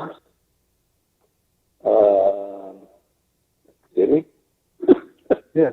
Well, see? Oh, I think Joe did end up buying it. He did buy another horse, yes. Yeah, so I call it our horse. I know we don't really directly pay for it, but still, let me substitute for my horse, Next slide, please. Chief, since we're on that, this is the Mayor Pro Tem. Go ahead. So can you talk about, or just a quick note on it, if somebody gets stopped by one of your police officers for speeding, and do they have to show the driver the radar or the laser or whatnot that you guys are using that says the speed on there? I mean, can you explain to the public on that part? Yeah, it's actually not required, although we do it. I mean, it's just, I mean, the best thing is when you start getting, again, it goes back to de-escalation. When dealing with an irate individual who you may have stopped or you're confronting out of the street, is that you do everything you can. I mean, if it's not over the ordinary, I mean, it's not far-fetched, I mean, you do it. I mean, if they want to see it, yes, there should be no problem with doing it, but sometimes they want, but they don't. It just depends on the situation, depending on how the individual is acting, because I don't know if I really want somebody sitting in my car that's really being just over irate, and I just can't get them to calm down. But in most cases, yes, I have the officers to make sure that, hey, do whatever you can to make sure that we can just get through this stop without any type of situation whatsoever. And the other thing is we're getting in the habit, and I had a citizen, I can't remember her name, call me, although we've been doing it, and I know that I talked to the supervisors, that every time we stop somebody, we're trying to make it a habit, tell them why we stopped them, who the officer is, and basically, so that's probably one of the biggest things that you see on TV is, why was I stopped? Why was I stopped? And then you see the officers not telling them, you know. There's nothing wrong with that. So that's one of the habits that we're getting into, that we want the officer to end up telling them who they are and why they were stopped. Now, they still may argue, but that's besides the point. We at least let them know why we stopped them. And the same thing for the radar. In the event that if it comes down to if that de-escalates the situation, then yes. Thank you, Chief, for explaining that. Before you go to the next slide, can you back up? Yeah. Look, no, the other one. The only suggestion I would make is if you drink and drive, that's a house key. That's not a car key. A what? That looks like a house key. Yeah, I know Oh, it's like a car gotcha. key. Yeah, okay. I got you. I know. So just suggestion, Yeah. you know, maybe you want to use a car key, not a house key. No, I got you. If they're driving to a house, no, we're not stopping them. So. If they're inside of the house, I guess. No, I hear you. I know there's so many different ones that you can put on there. I think that's just the one you actually got. But I mean, this is just the first of many that we had to do. Yeah. Okay. Next slide. Again, crime suppression and communication. One of the things that we've already been doing. We've been doing extra patrol. We're trying to limit the overtime. Definitely want to do that. But we have to get out there. We have to be seen more. Wednesdays are usually our heavy day when we have a lot of officers on. So I've been instructed the sergeants and supervisors to basically plan their details ahead of time so they can actually lock it down, start getting two-man units going out and basically, or by patrol, and start hitting areas that we've been having problems with. So those are the things that we are going to do, we're going to continue to do, and we've been doing. Again, foot patrol is one of the biggest things that I've always have done since I was a young officer here at police when I first started here in Livingston. And that's one of the things that I'm trying to impress on the younger officers now, is that you will learn a lot from the people that you knock on their door. They're the ones, again, like I said, that live here. They're the ones that are actually going to go out and they're the ones that are going to actually tell you what's going on. Citizen Academy, right now we're working on that. I'd like to get that up and running by January. And basically what I want to end up doing with that, and this is Sergeant Kong has put this together, I want to show the citizens of Livingston what we do and why we do it. So they kind of have a better understanding of the things that we do. And that's why I want to come up with this. We have to condense it down somewhat. He has presented it to me already, but the hours that he put into it, it's going to probably cost us, so I had to reduce it down somewhat. But there'll be things like car stops, de-escalation of force simulators that we'll actually have people go through, ride-alongs, and they'll kind of go over some of our more important policies and why we do the things that we do. and either it could be a fairly poor situation, and so they kind of look at it through our eyes and get a little bit better perspective of why we do things.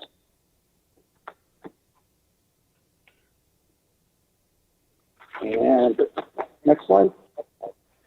I was asked to put this together, and after I did a survey of actually all the cities, I noticed our officer ratio here is 1.5 per thousand, but this is actually what it is throughout the county. I didn't involve the two little cities, Dos Palos and Bethany, but you can see that we're pretty much up there with the rest of them. That's over the years. I don't know why we kept going down, probably because of budgetary issues.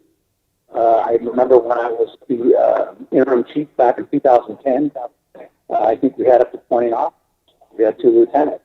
But at that time, the city manager, who was not Jose Ramirez, opted to get rid of a few positions, which we never got back.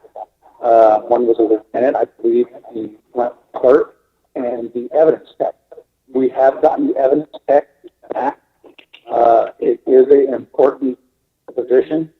The reason being, all the positions at the department are important. Everybody has a function, and everybody has a role. I don't think, honestly, that we can get rid of any one of them, because if one of them goes, somebody's going to have to do it. We have done things in the past where it has not worked, where we've had a sergeant who was in charge of evidence, and now all you have is a sergeant who's off the street. And it didn't work. It didn't. It was cheaper to actually have it more safety-wise for the public and the officers to actually end up getting that position back and putting them in there to do it. And the other thing is evidence is such a very important position, because if you have a bad evidence room, then you're pretty much going to have a bad department. Things just won't work. You won't get convictions on things, and you'll lose a lot of cases that you and the officers do and try so hard to actually get people put in jail that should be there thrown out. So then the last challenge, one of the things that I talked to staff, and Deanna in particular, and I looked at ways to actually see if we can make more money, save money. We're pretty much at the max at the fees that we charge this department. I think we probably won't be going overboard if we end up charging it more. So we're at that max. We pretty much caught up to every other agency. I was just told by Deanna that we actually on our, the vehicle fee, release. Yeah, and we actually caught up to most other agencies, but everything else is pretty much either in line with what the state requires. So there isn't really much that there's no leeway there actually for us to actually make any money to come in, but that's kind of not what we're there for. But that's pretty much status quo. But the biggest thing is the city's going to probably have to think about, I think we'll be fine this year, because I know there's 2 officers out right now on leave, and they'll be coming back, and we'll be back up to staff. But I think in the near future, I think probably next year, but then again, we're going to probably have budgetary issues again. But as the city gets bigger, and I don't know how long COVID's going to be going on, I don't know what the future holds, what other capacity or anything might come up. At some point, yes, we're going to have to. I think that's going to be the biggest thing, is to address that issue as bringing more officers on.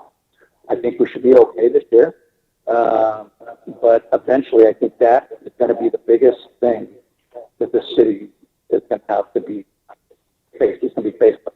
As for equipment, I think we're good on that. I know we're getting certain things taken care of within the department. We keep updating our equipment there. So there's nothing there that kind of stands out that's getting old. There were a few things that were getting old that we replaced that's no longer an issue. But the biggest thing is going to be officers on. I know we can't get up to that 1.5, but we're going to probably have to look at the next fiscal year, if it's even at all possible, at bringing on an officer to officers, just to keep up with the ever-growing city. I mean, depending on what's going on within the city, how busy it is, we don't want it to get out of control. We don't want it to get out of hand. So that would probably be the big thing. So that's the end of my presentation. Do you have any questions for me? Yeah, thank you, Chief. I agree with you. I remember we used to have more officers, and it was the 2010 downturn in the economy where we lost some officers, and we used to have 2 lieutenants. And we're about average for the county as part, but I agree that we do need to add more. Just as much of a challenge as to get officers also is working with our staff and saying, how do we increase the revenue? Yeah. Water is easy. Sewer is easy. All those are fairly simple. We know what we're going to get. That's what you spend. If it's not enough, that's why we have rate studies and all that, you know. So here is where we're going to have to look at our finance department, our city manager, in coming up with how do we increase revenue. Simple-minded person like me, it's going to have to be through whatever we're building up there. Another way is going to have to be how do we increase our sales tax, and that's more or less what we have. Homes are being built. County gets 70, we get 30. It is what it is, you know. And this is why, for the future council, the council we all work on, it's very important that we move with our general plan and get a good plan for development. That's the only way we're going to get it. And I think Mr. Ramirez wouldn't disagree with that. If we think we're going to increase taxes on our current residents, it's not the proper time. I'm not sure how much we'll do. So this is something maybe Mr. Ramirez can act on. We don't have to do it now, but what are the staff plans in developments and how we're going to increase revenue? Yeah, absolutely. I think there's a few things that we can do prior to increasing revenue. I think that definitely that's something that we're going to have to do to keep it sustainable and move into the future. But one of the things, so Chief, if you were to, if we were to work with the bargaining groups right now and go from their current schedule to a 5-day 8 schedule, that would give you 3 officers coverage almost every day with the exception of 1 day. And of course, that's something that was given away by whatever council it was many years prior to me getting here. So if there was a way to get that, bargain that back, that would certainly give us an opportunity to have at least 3 officers every day with the exception of 1 day. So I think that there's some opportunity there. But as far as looking at some solutions to bring in some more revenue, we specifically for public safety, we could look at floating a measure just specifically for public safety. That's 1. 2, we can look at currently right now with the CFDs and with the development that's currently taking place, the majority of the funding is already going towards public safety, if not all of it. And then we're looking at increasing our sales tax as it relates to bringing in more economic development opportunities, trying to diversify our local economy. We haven't given up on, Foster Farms, the point of sale. We're still trying to negotiate something, work something with them on that, because that can give us a big boost in the arm right away. And then council can decide on where those resources need to go. And if that's for more officers, more officers. Yeah, so I agree. It shows 14,000. And when the census concludes, our number is going to be higher than that, I think. I'm pretty sure it's higher than that now. So this is, and as far as CFDs and all that, people out there do get confused when they see their tax roll, what the money is going to. They can't differentiate the difference between LMDs or CFDs. They see X dollars on the bottom, that's all they see. So it's going to be along with that and probably more about people understanding how that money actually is being used. Because when they see, and this is the confusion among our citizens, is when they see a certain percentage of the property tax, all of it combined, they honestly believe the city gets every penny of it. They don't understand that there is a college bond, high school bond, Livingston Union School District. There's all these bonds, but they think all their money goes. And this is also what we need to reconvey to them, that we're not getting all that money. But that's all I have for now. So anybody else have any questions? Yes, I do. Can we go? Okay. So I just want to echo the same thing that Mr. Mayor was saying. I think it's important to forecast for additional officers in the future and try to be creative and come up with ideas to fund for those positions. You guys do a great job. I like the community policing approach you're taking on. It's good to have that contact with the community and do those little things. The academy, it's very important and creates trust with the community. So I appreciate that. Just like the mayor said, we need to really look at those impact fees. Really, it's very important that we bring them back to for discussion and increase those. And just be creative with other things. And then I was going to mention the same thing. I know you have 14,000 in regards to the population up there, but I know obviously the census and realistically is probably more than that, and that will lower down the average. Other questions I had, and I had mentioned to the city manager during one of our meetings, was, you've lost some officers for several years, and I just had some questions in regards to the crime or amount of calls you have received throughout the years. Have they increased or stayed the same, lowered, kind of to justify a need for more officers or justify that we're okay with that right now? You don't have to answer that right now, because I'm not expecting you to know all the stats for the past several years. Okay, so that's just something to think about. Because if there's a dramatic increase in calls and there's a demand that we need officers, then that would justify something. But if it's been steady or even or the type of calls too, I know that certain type of calls demand a more presence of law enforcement than other calls do. It's a big concern about the shootings this year.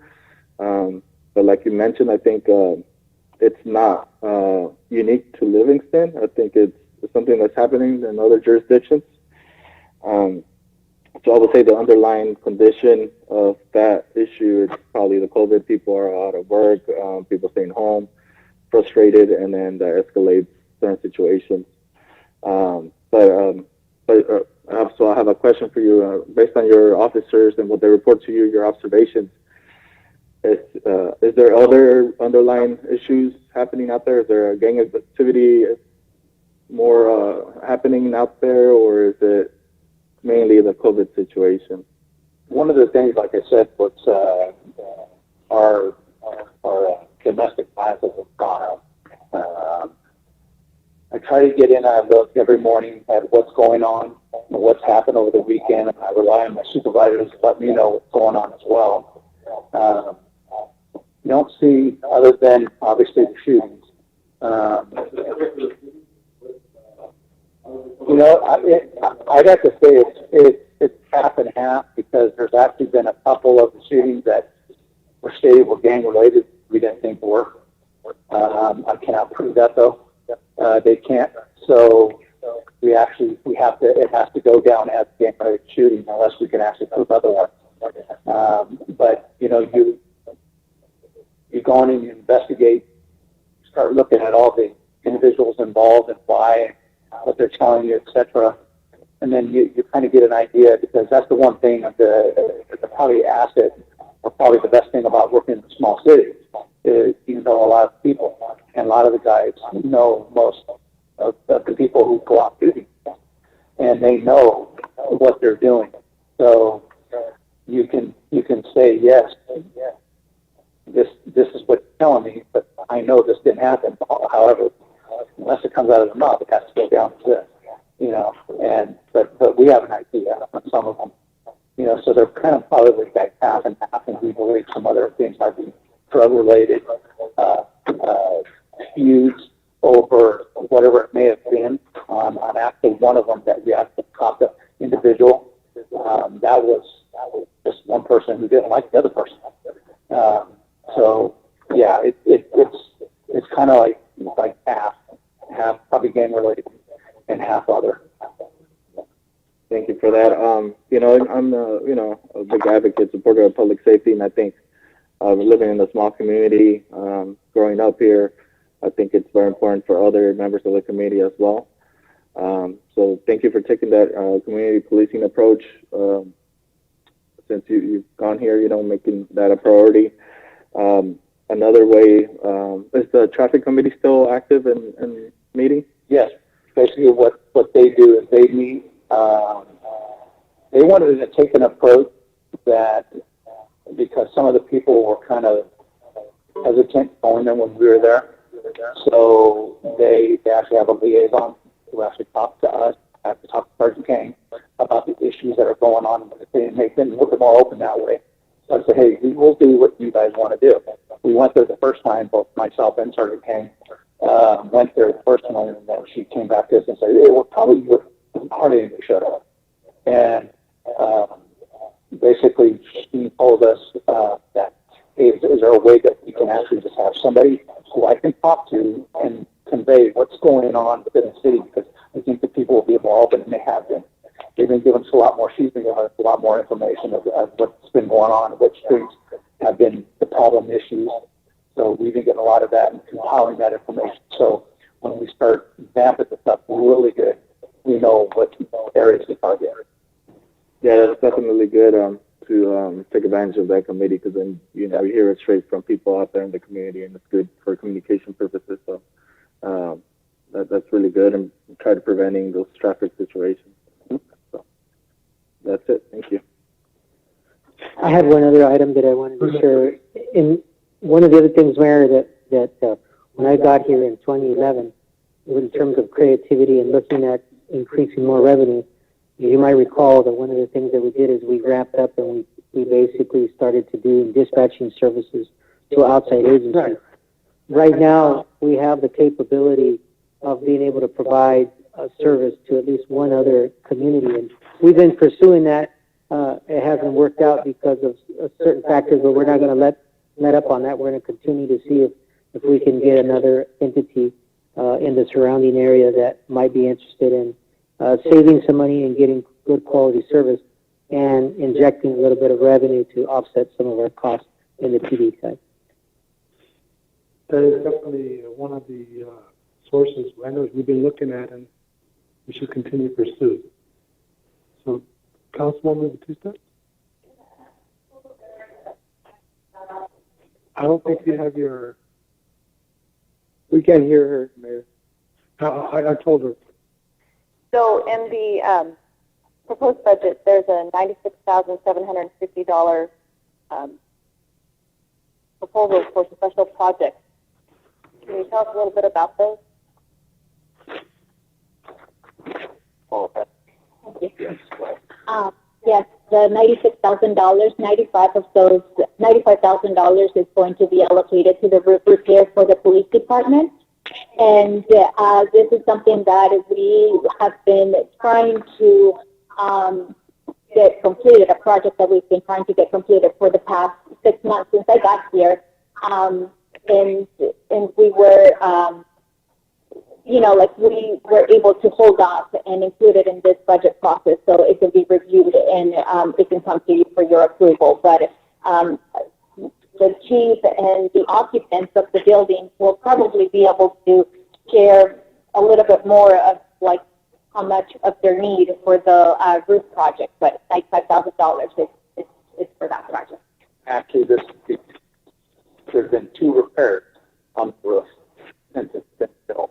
The last few storms have been heavily, so they had to come in and patch it, and the patching is not working anymore. So they're going to just have to redo the roof because of if we don't, then it could be. I mean, it's actually. I don't think there's a year that goes by that it's not in the building.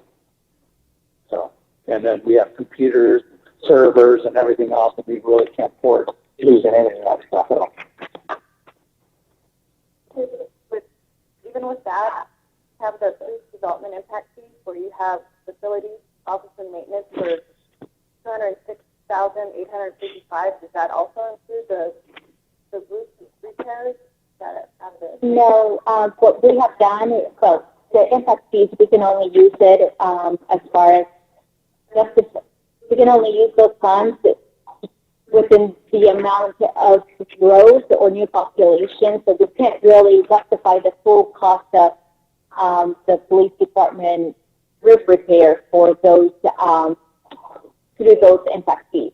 What we do, and it's customary in our budget, is to go ahead and set aside the funds so it can be appropriated, and if in any event we need to use the funds, they are available for us to use, but we cannot justify the $95,000 to new growth or development for the city.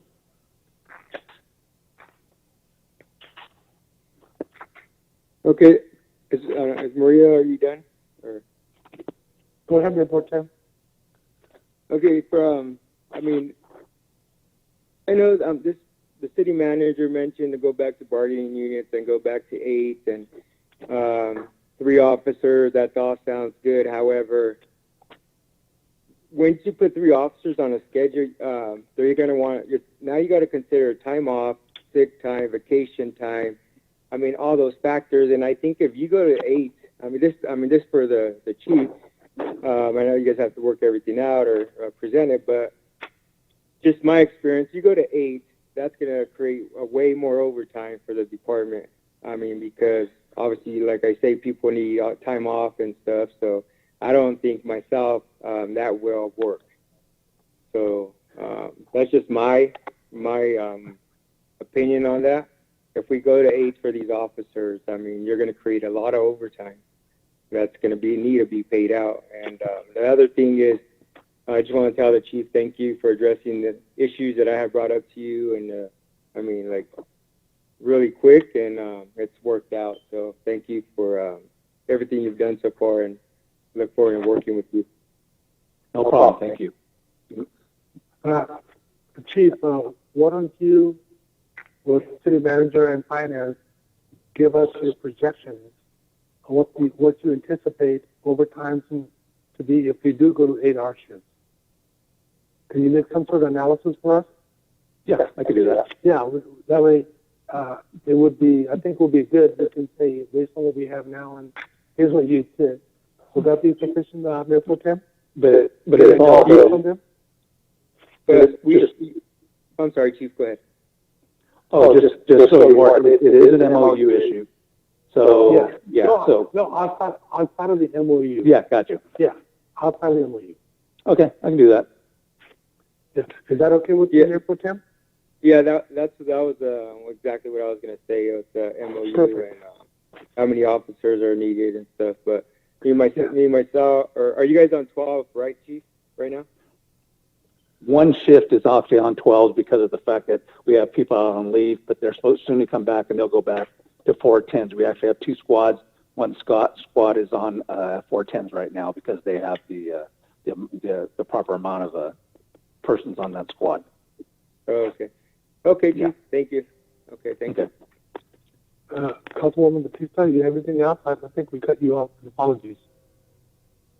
If I did, I'm sorry. I thought I asked and she didn't answer. No, you did the Protem.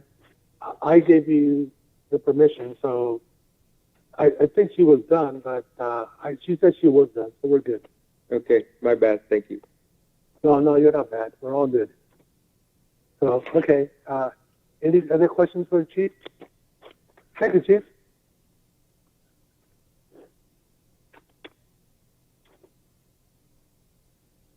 So we can bring in Councilman Tang, right?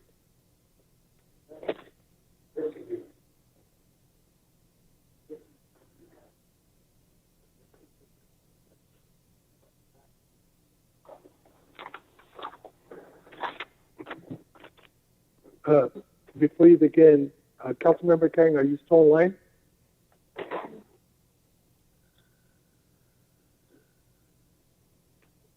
Okay, maybe not.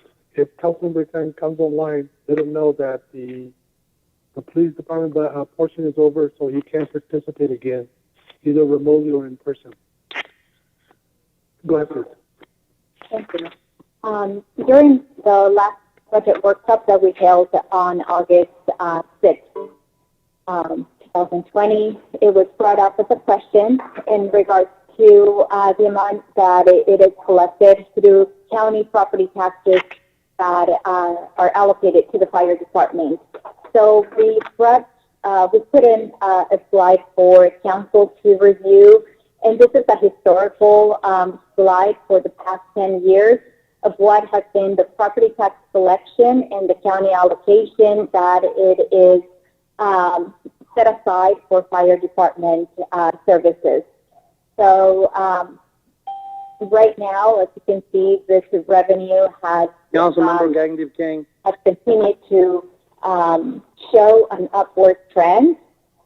We are projecting that in 2020, 2021, property taxes dedicated or collected to the fire department or to provide fire department services are going to be in the $750,000 projection, and this is based on the the property tax assessment values of our homes. This is part of the placeholders or the items that we believe that could be an option for us to review as we continue working with this budget process, and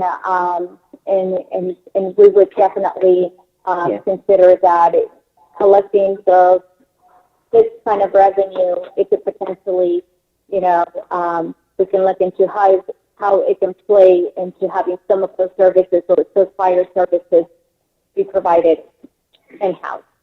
Yeah, so basically, what we're trying to communicate to council and the public is that, every year, as you can see, based on the chart, there's been quite a substantial amount of revenue being generated and provided for the fire department, but which is currently going to the county.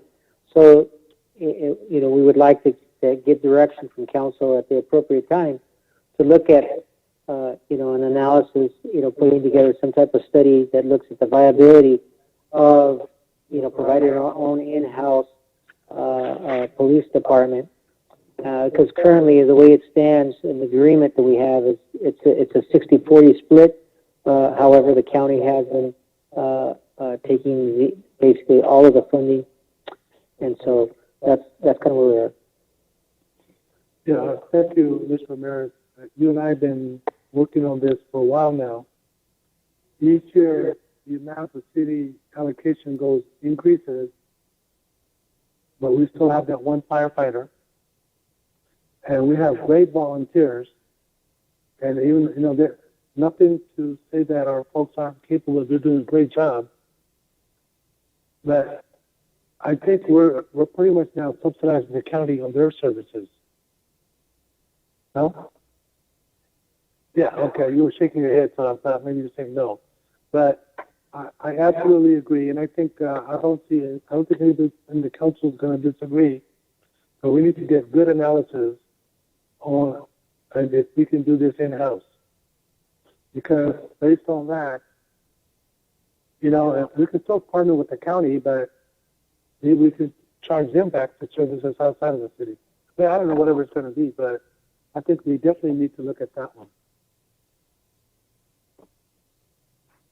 Yeah, we even talked about the possibility with, we're chatting with Councilmember Aguilar about, you know, the possibility of hiring a part-time chief and then looking at a part-time building official, you know, a combination of those two so that we can look at cross-collaborating there in terms of different disciplines, but also saving money and being able to address our local needs. Yes, definitely, Councilmember Aguilar. We've done significant work with Jose, our city manager, in regards to looking at this. Since I've been here, you know, try to be creative and thinking outside the box in regards to the fire department. From everything from every aspect, obviously the revenue that we give the county is going up every year and might reach a point where it'll be more cost effective to have our own department. And yes, we have the discussions with Jose in regards to, you know, possibly hiring our own fire chief combination with prevention. I know I know we visited other cities that do it this way, and it seems like it could be a way we could save some money.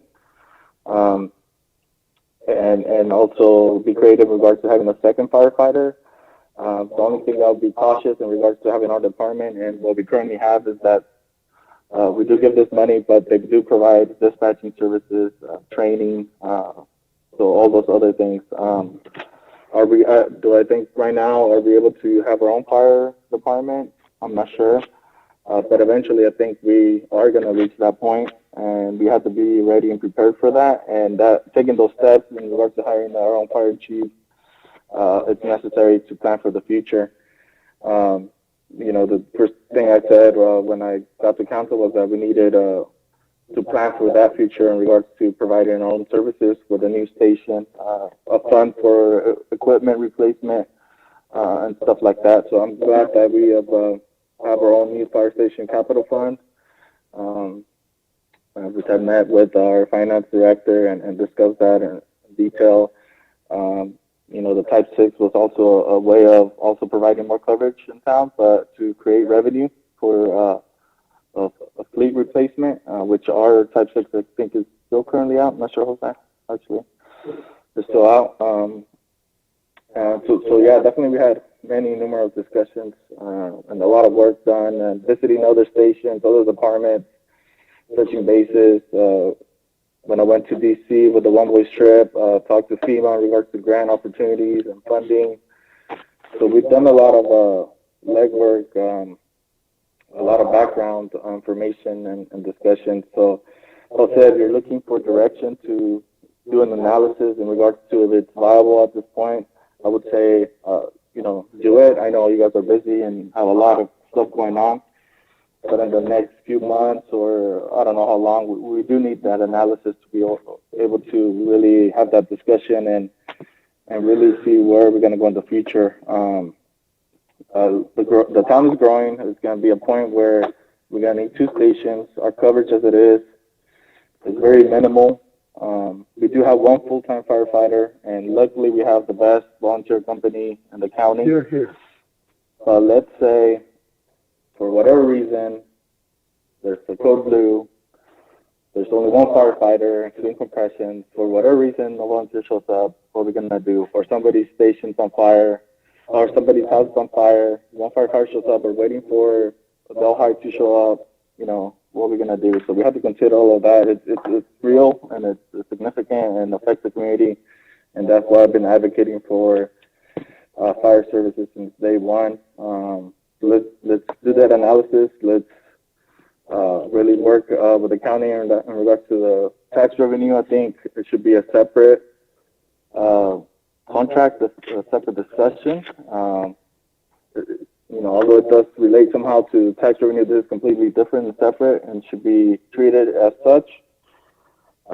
Need to kind of, if we're not going to have our own station, we need to have a second firefighter here as soon as possible and continue with the new fire station capital fund. And that leads me to, are you going to discuss the new fire station fund? Or could I ask you a couple questions about that? So since we're on that topic, I know I sat down with you and asked a bunch of questions, and I'm not expecting for you to know those answers right now, but we did explore some other opportunities there. I know currently it shows the balance of $250,000 on there, but I know we had talked that there was another property, one of the properties being sold, that the revenue from that should be included in this fund stream, correct?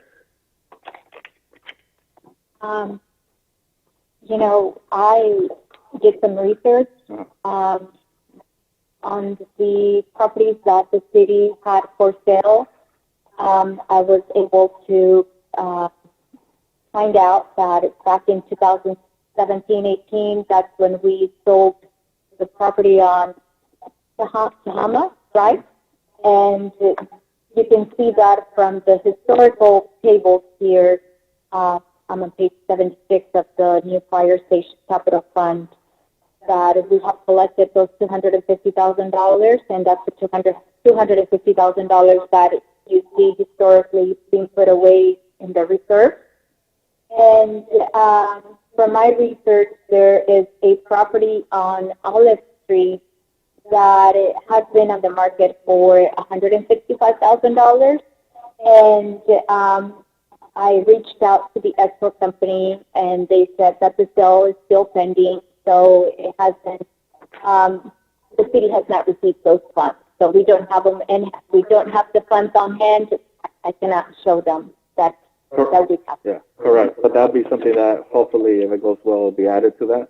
That's correct. It was decided that the proceeds from this Olive Street sale would go directly to the fire station capital fund. And I know we talked about other funds, potentially some fund, some percentage, some amount might be going here, but that's later on. We could discuss it if you're not prepared to answer that. That's fine. But thank you. I appreciate you meeting with me and talking about this with me. I appreciate it. But yeah, I said definitely sooner than later we might need an assessment regarding that. I know it's a lot of work, and but I think we have a strong foundation, just like having our discussions and meeting with the other departments and cities, that we could, make that happen. Or even, I know there was a discussion, that even contracting separately with CAL FIRE, that's also had been brought up. I'm not sure, we could potentially get a quote from them, see how that would look. And but I know that it might potentially be more expensive. I don't know if that's viable, but there's different options, and definitely use me as a resource. And I appreciate all the time and meetings and dragging you around to different places. So I appreciate it. Yes. So basically, what we're gonna do is we're gonna look at getting proposals, and getting those proposals, make sure that they incorporate a complete synopsis of what the community needs and what you guys think the community needs, and then based on that, then we'll be able to bring that before council for approval to select the appropriate entity to actually do the study for us, and then move on from there. Awesome. Thank you for that. It's Mayor Pro Tem. Sorry? The Mayor Pro Tem. Go ahead, Mayor Pro Tem. Yeah, I just want to say thank you to Juan for pushing this issue, and since he's been on the council, and I give him all the credit for this, especially we went to Washington, D.C., hearing voicing his opinion out there. I mean, they recognize us now, so I agree with them that we probably need to get started on the study as soon as possible, so we can get this done. That's just my input, and thank you, sir. Thank you. Thank you, sir. Appreciate it.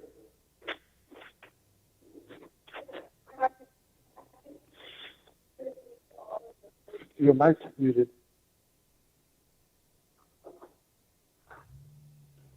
Do you have the fire protection impact fees? Could these as well go towards the new fire station capital fund? Any piece that we can justify it with new development or growth from the population, we could definitely pull a percentage of those fees or those funds into our project for our fire department.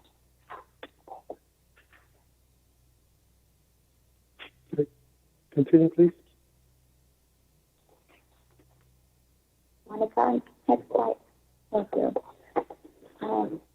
Our next section that I have prepared is balancing the general fund. As you may recall, last workshop I presented some slides. I tried telling the story. We had a budget that it was almost completed back in March, April. Next slide, Monica, please. We had a budget that we called it the pre-pandemic budget, where we were seeing revenues trending higher than the previous years. We had made some adjustments in our expenses. They were trending lower than previous years. And we were coming to share with council very good news. We were going to set aside about $200,000 going into our general fund. That is not the proposed budget that I presented to you. Since we had to make adjustments, we had to quickly move and adjust our sales tax revenue, since that was one of the revenue inflows that it was quickly impacted by all the shelter in place mandates and so forth. So our revenue projection changed from a $6.4 million, we adjusted it to $5.7 million. And we also did some adjustments into our expenditures, but obviously it did not meet the revenue, or we were presenting to you on a budget that was not balanced. And looking into our graph, we were going to tap into our reserve at the tune of about $300,000. I also share with you that part of the finance department and just holding that fiscal responsibility within our department and our team, we also look into not just what the revenues and expenditures are going to look within 1 year. We also try to do projections and have us be able to prepare and react for any future economic uncertainties, or just if we're having good years of growth, we can plan on implementing new projects, or looking which are the areas that our city may need some revamping or flushing in some new equipment or doing something different. In this case, our 5-year forecast what it's looking like is that, yes, we are going to start seeing our expenditures outpacing the revenues, not just year one of the pandemic, but throughout the next 5 fiscal years.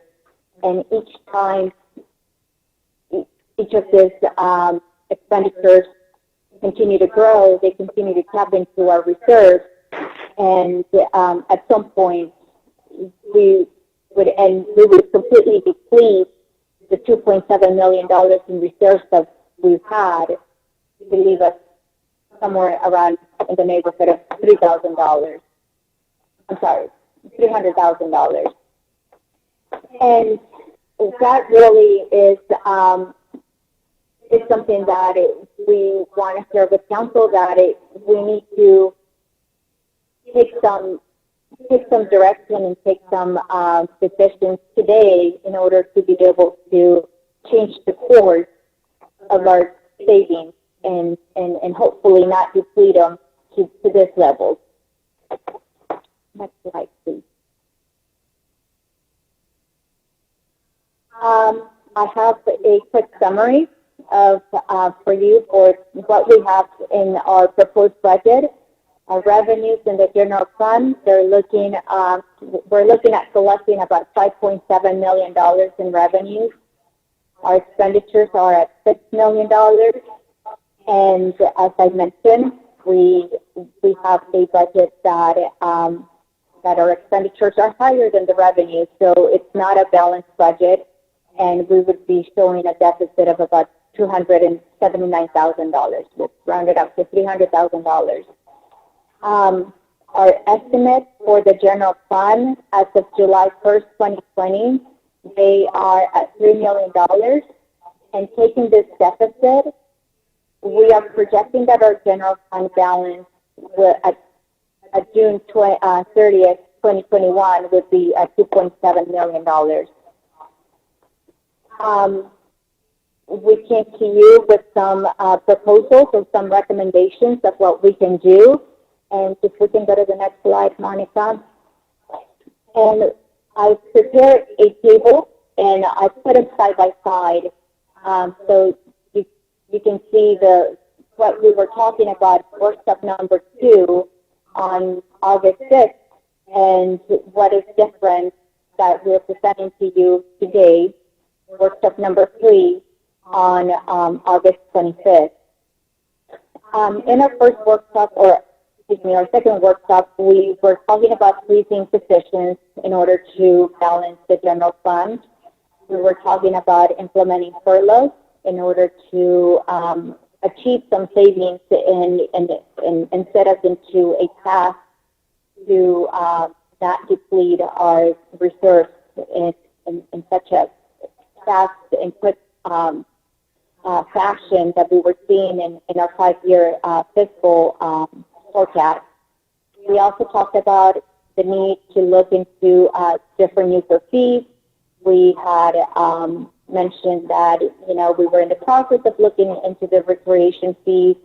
We have talked through this workshop that the fees for the community development department will also need to be reviewed, and we need to see if there's any chances in which we can alleviate the burden of the general fund supporting either any of the departments that it's currently supporting.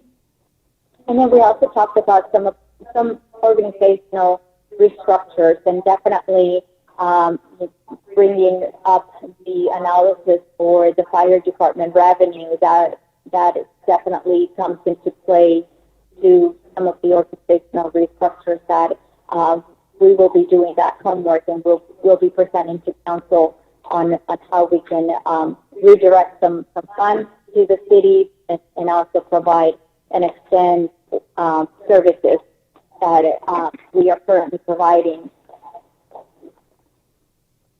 We are leaving through unconventional time. Our sales tax consultant, our company, the company that we contract with, HDL, they are also aware that 2020 is completely different than any other year. In any other given time, HDL would provide the city all throughout California one projection, and at the end of the year, so sometime around June, July 2021, they will give us a handout that will say, this is what actually came in, and we would just have that kind of contact. This year is completely different. They are working around the clock to either identify any missed revenues, any items that they have not looked into, or they're also looking into constantly update us. And as these mandates or as businesses are reopening, they are 100% committed to all of their clients to continue to provide this updated analysis and this updated forecast.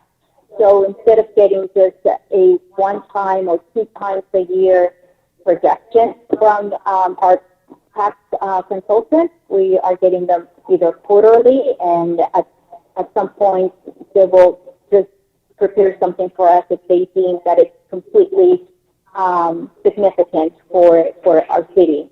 So in this case, August 18th, I had a meeting with them, and they had updated projections on our sales tax, and they shared with me that they had found $187,000. It does come with a warning that it is a one-time money, and I will explain it in the next slide also what this one-time money, where this one-time money comes from. But this is something that came August 18th, and in preparation for our new workshop, definitely puts a different level of optimism on how we can balance the budget for this fiscal year. So in our list of items that we are recommending that on ways that we could balance the budget for 2020, 2021, it's definitely using that one-time sales tax revenue of $187,000. We are also recommending that we look into the vacant positions that we currently have. We have listed that the savings is about $483,000. Not everything is covered in the general fund. The general fund positions are police positions for $318,000, and recreation, definitely, since you have seen at the previous slide, recreation does receive a substantial support from the general fund. It would mean that we would be saving $20,000 by not having to provide that financial support. The public works positions of $145,000, those reside, those are paid, those are 3 positions that are part-timers, and they are budgeted in our special districts, which are the landscape and maintenance district and the benefit assessment district. So they do not receive a general fund subsidy or support. So we're looking here bringing those vacant positions in these 2 areas that will benefit the general fund. We have talked about through our discussion from the different departments that have shared their goals and challenges, that user fees are definitely an area that they will that we will all be working together to look into and come back to council with proposals that hopefully alleviate some of that support that is carried by the general fund. And also we feel that we will continue to look into organizational restructures, to continue to find efficiencies, to continue to find ways in which by combining or moving certain processes, we're able to work better and provide into providing our services. Next slide, please. I put together a summary. So this is our deficit today, $279,000. And the one-time sales tax, we had mentioned that $67,000 is coming from sales tax collected from the installation of heavy equipment or machinery. This is coming from Emerald Textiles. We know that it's a one-time revenue because this industry come, they set up big equipment, and they get maintained. They probably don't get replaced until the next 5 years or whatever years their useful life would be. And $120,000 are coming from deferred taxes. As many of us, went through the experience where income taxes and any taxes, business taxes, were pushed from their normal April 15 schedule into a 90-day grace period, and they were moved to July 15. This meant that businesses that would normally pay sales tax or report sales tax or use tax into the sales that benefit our city, they had the benefit of a 90-day window to get a relief on those taxes. So this is money that we normally would have gotten April 15th, and it would have been realized, or it would have been posted to our accounts in the previous year. But because we're going through very unconventional times, we had this 90-day extension. That meant that businesses and individuals had a 90-day extension to report those taxes. So $120,000 are coming from deferred taxes. And we also are looking into, we're recommending freezing up the positions that are directly supported by the general fund, which is the positions in recreation and the police department. That is about $337,000. And we would have, that brings us to a surplus of $200,000 that will go back to our reserves. So this is a recommendation to balance the general fund. Like I said, it is using one-time money, and we will definitely be monitoring the way that all of our other revenue accounts behave through this as we move forward with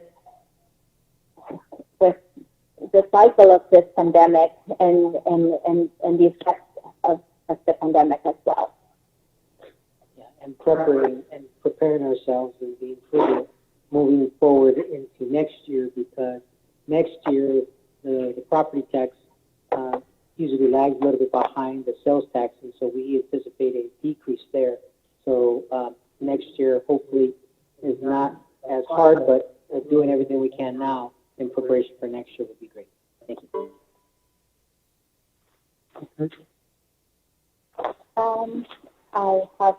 I'd like for questions, if there's any questions. Okay. And the general fund before I move to enterprise. The council, question on the general fund?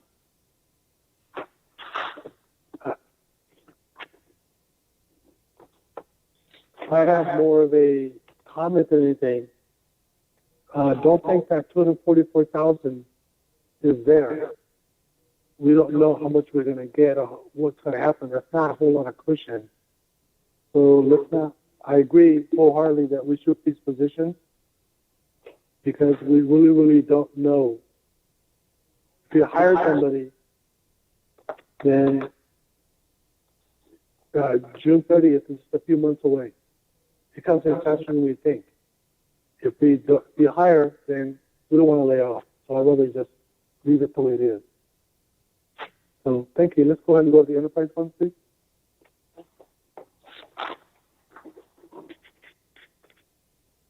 We have the enterprise fund. Next slide, please, Monica. I had here with during our last workshop the need also to look into our water, wastewater, and solid waste funds. I have included the charts that we were provided by the rate study conducted by Hanford Economic Consulting. And we can see here that leaving our rates at the current level where they are, it's also going to set us up into a way that it's not going to be able to keep up with the projects that we are scheduling to be paid for by the water fund. So yes, this 2020-2021 budget, you do see a budget that revenues are higher than the expenditures, but in reality, we are counting on those reserves to pay for future projects that we have scheduled coming in 2022 and in 2024. So us not being able to collect the amount of revenue and collect the rates that are proposed in the rate study is going to also set us to into a way that we just won't be able to afford future projects that we have listed and we have programmed. And a lot of those future projects are tied to compliance with the state. Next slide, please, Monica. This is the chart for our wastewater, also showing you the trends, our rates, leaving them at the same level where they are today. We do see the trend where expenses will definitely outpace the wastewater fund starting year 2021. And also this yellow box here, we have a bond in which we are required to collect a certain level of revenue. And coming year 2021-22, we will definitely be out of compliance with with our rating agencies and our bond contingencies.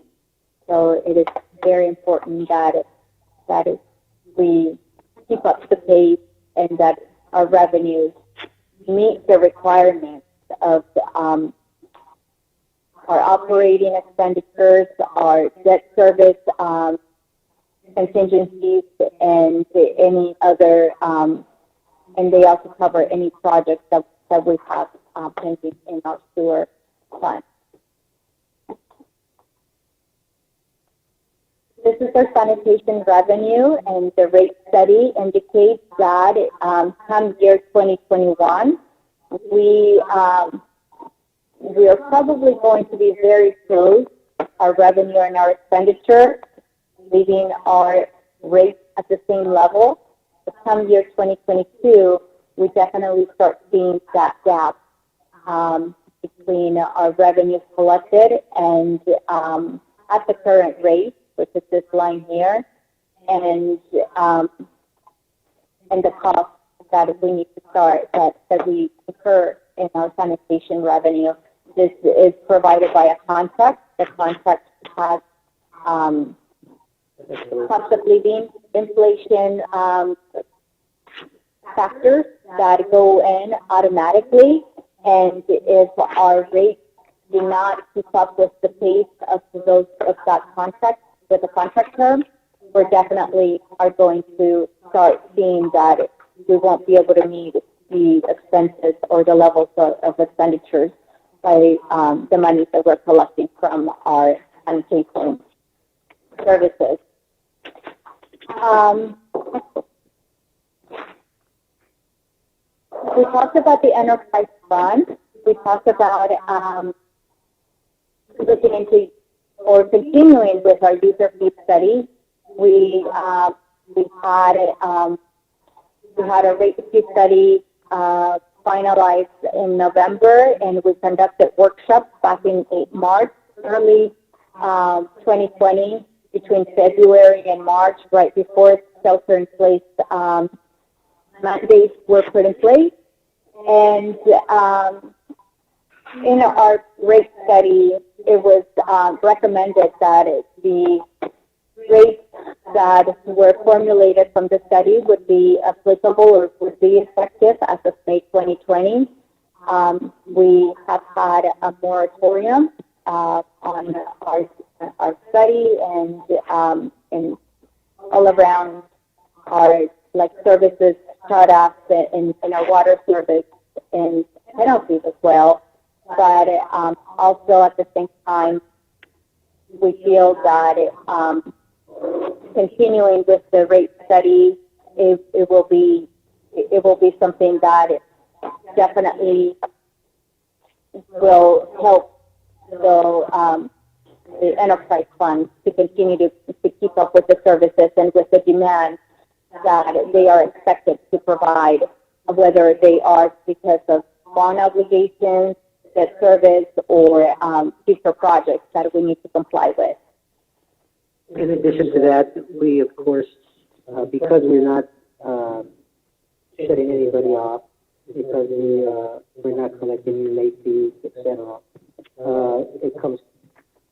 There's several, probably about 100 or so plus users who owe quite a bit of money. So we really don't have any leverage, and so I know that folks wouldn't want to subsidize other users within the enterprise fund.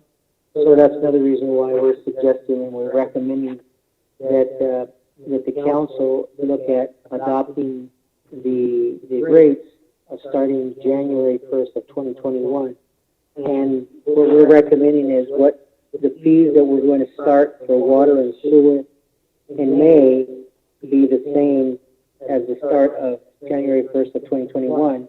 And of course, solid waste was going to start in 2021 at that specific rate. So that's going to be a recommendation. So we're going to be sending out notices in the coming weeks to start the 45-day review process again. And again, what's going to be reflected in there, if council agrees, is basically the cost, the fees that we're going to start in May of 2020 versus the cost of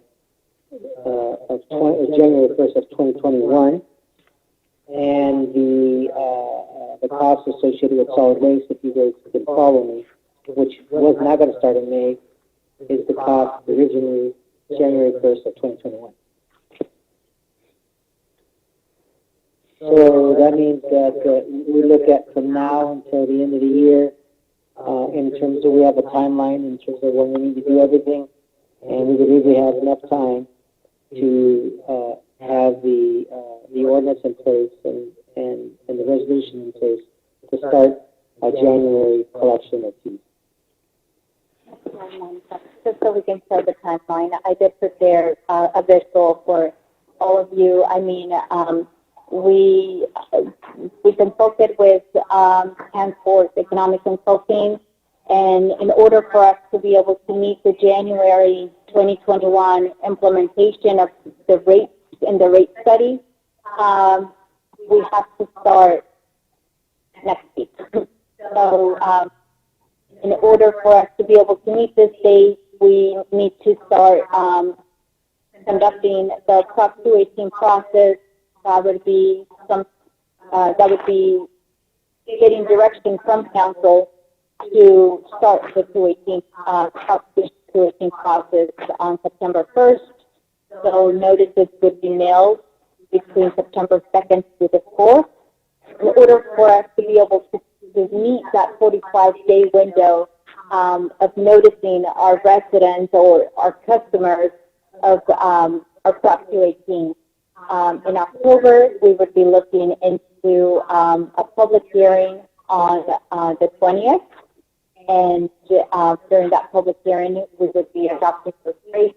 November 17, we are looking into conducting that second reading, and the rate, the ordinance would come into effect 30 days after adoption, so that would be December 18, and we would effectively be able to have the rates be updated and be able to be come in effect January 1st, 2021.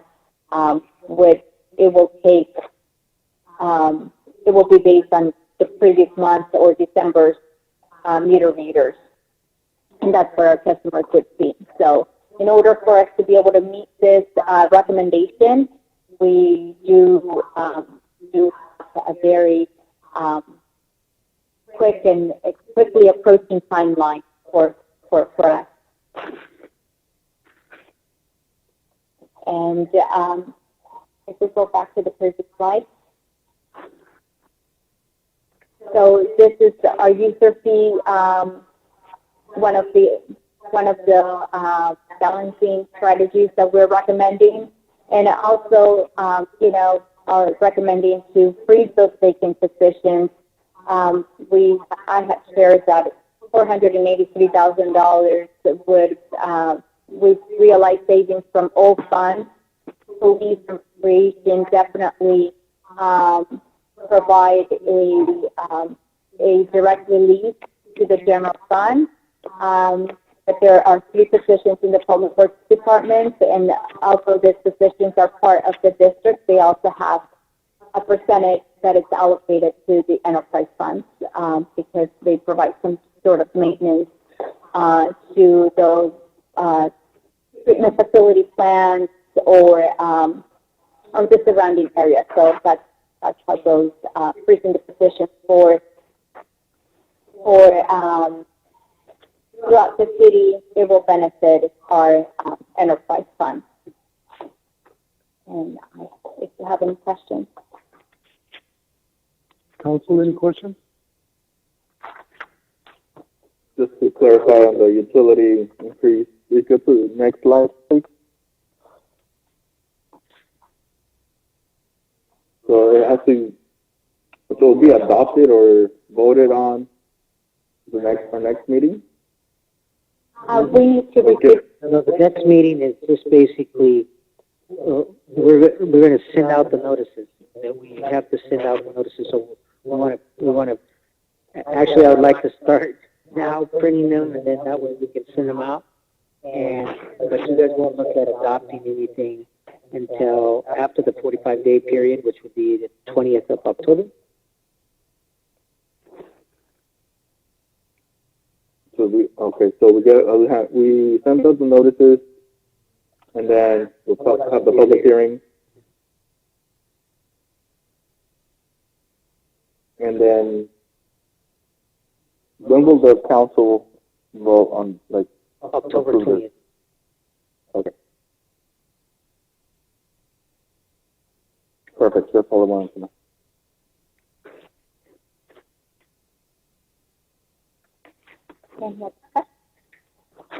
Any other questions? Yeah, just real quick to recap. So we go back to the previous slide. Sorry. So to recap, this is basically the recommendation. Yes. Staff is bringing forth. Go ahead and freeze the position. Don't use that one time the self-test stuff just in case something happens, and we can have a little bit of a cushion. So move forward with freezing vacant positions. And very importantly, no furloughs, no layoffs, nothing like that. That's obviously very important for our staff. And then move forward with the rate increases beginning January 2021. Thank you.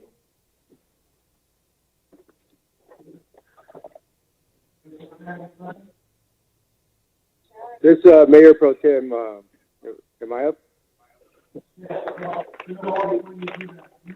I can't hear you.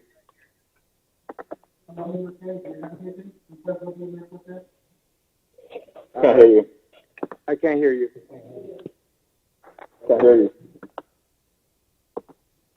Can't hear me? Now I could. Okay. Before I go to you, I was going to see, Councilmember Tang, do you have any questions?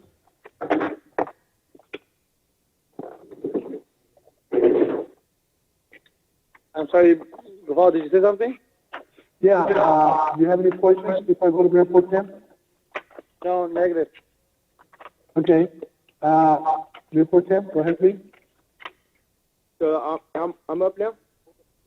Yes, go ahead. Okay, so my question is for Vanessa. So since the last time we met here at one of the meetings, nothing has changed on, like, you're recommending freezing all the positions. It's still the same as last time? That is correct.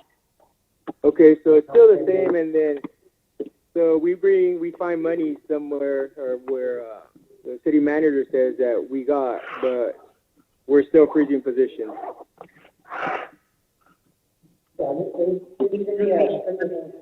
And clarify for you, Mayor Pro Tem. So basically, the difference from last time to now is that last time was not only freeze positions, but to balance the budget at the second workshop before we knew this money was coming. We were also recommending looking at furloughs and a 5% cut, either or, combined with the freeze positions. So now that we've had an influx of funding, the furloughs and the 5% cuts are being set aside, and with the influx of money and the combination of the freezing of the positions, that gives us the balanced budget with a little bit of surplus. Okay, well, I still don't, with the crime with the city, what's going on right now, I'm sure the chief is there, and we're still recommending cutting 3 or freezing 3 positions. Once we freeze those positions, be honest with you, they're not ever going to get back. So we're growing, and like Randy said, we have these truck companies coming in, the truck wash, gas stations or whatnot, 480 apartments or whatever, and we still want to keep what we have as staff, as officers. Do you think that's safe for the city? I don't think so, and you guys want to freeze those positions. I know all these positions are important, and we shouldn't even be freezing any positions at this time. However, you want the city to grow and not the police department. That's going to make it way harder on the chief. It's going to make him look bad, and we're not here for that. And of course, and for the citizens of the city, you think they're going to be wanting to walk around out there? I know, Jose, you don't live here. You probably won't experience that, but how are we going to grow and less officers on the street? Can you explain that? How does that add up? Yeah. Mayor Pro Tem, thank you very much. Of course, at the end of the day, these are recommendations by staff, recommendations by me, and as policymakers, you guys are the ones who are going to make the hard decision and deciding on what you want to do, if you want to take staff's recommendation or not. The way I see it is I definitely believe in my police department as I believe in all of the other departments. I look at it holistically, and I also look at it at a granular level, and I'm looking at all the different social indicators that are currently out there. For instance, we are in a very unprecedented time. We don't know what it's going to look like next year, so we're trying to be frugal, and we're also trying to be conservative in terms of fiscal policy. And so if we do not look at the different indicators that are currently out there, we can certainly hire folks, and then we're going to have to look at the painstaking process of having to let people go. Now, again, at the end of the day, you guys are the policymakers, and you guys decide and go in a different direction. But my recommendation is, at this moment in time, is to freeze those positions, and we look and wait to see how the overall outlook is going to look next year. Right now, all indicators is that we're going to have less sales tax, less property tax, and there's some uncertainty in terms of the economy all the way around. So trying to keep the ship afloat. I know it's very tough. All of us, to be honest with you, all of us are doing a lot more now with little, and so that's our job, and we're going to keep doing that. But thank you for those comments, Mayor Pro Tem. Yeah, I mean, well, on my part, I'm recommending that they don't get put on hold. So that's my recommendation, and that's where I'm at, and that's where I stand on that part. So, I mean, if anybody wants to go out and have a ride along and see what these guys do out in the street, feel free to ask, and you might have changed your mind, but that's my recommendation. Okay. Thank you. Well, we'll have this at our, we'll present the budget at our next meeting, and you'll be free, if we can vote on the way we wish. Okay?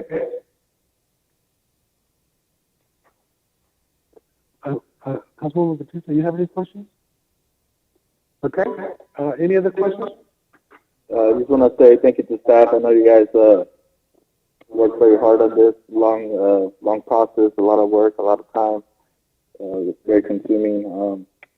I know as council member and the rest of the council members, we're passionate and advocate for what we think is right for the community and what's best for the community. These are really challenging times overall. So we'll have a good discussion in our next meeting, I'm sure. But I just want to say, in regards to all the work you guys done, good job, great presentations on this, and everybody involved, good job. Okay. Councilman, any other comments? If not, thank you very much. We are in adjournment.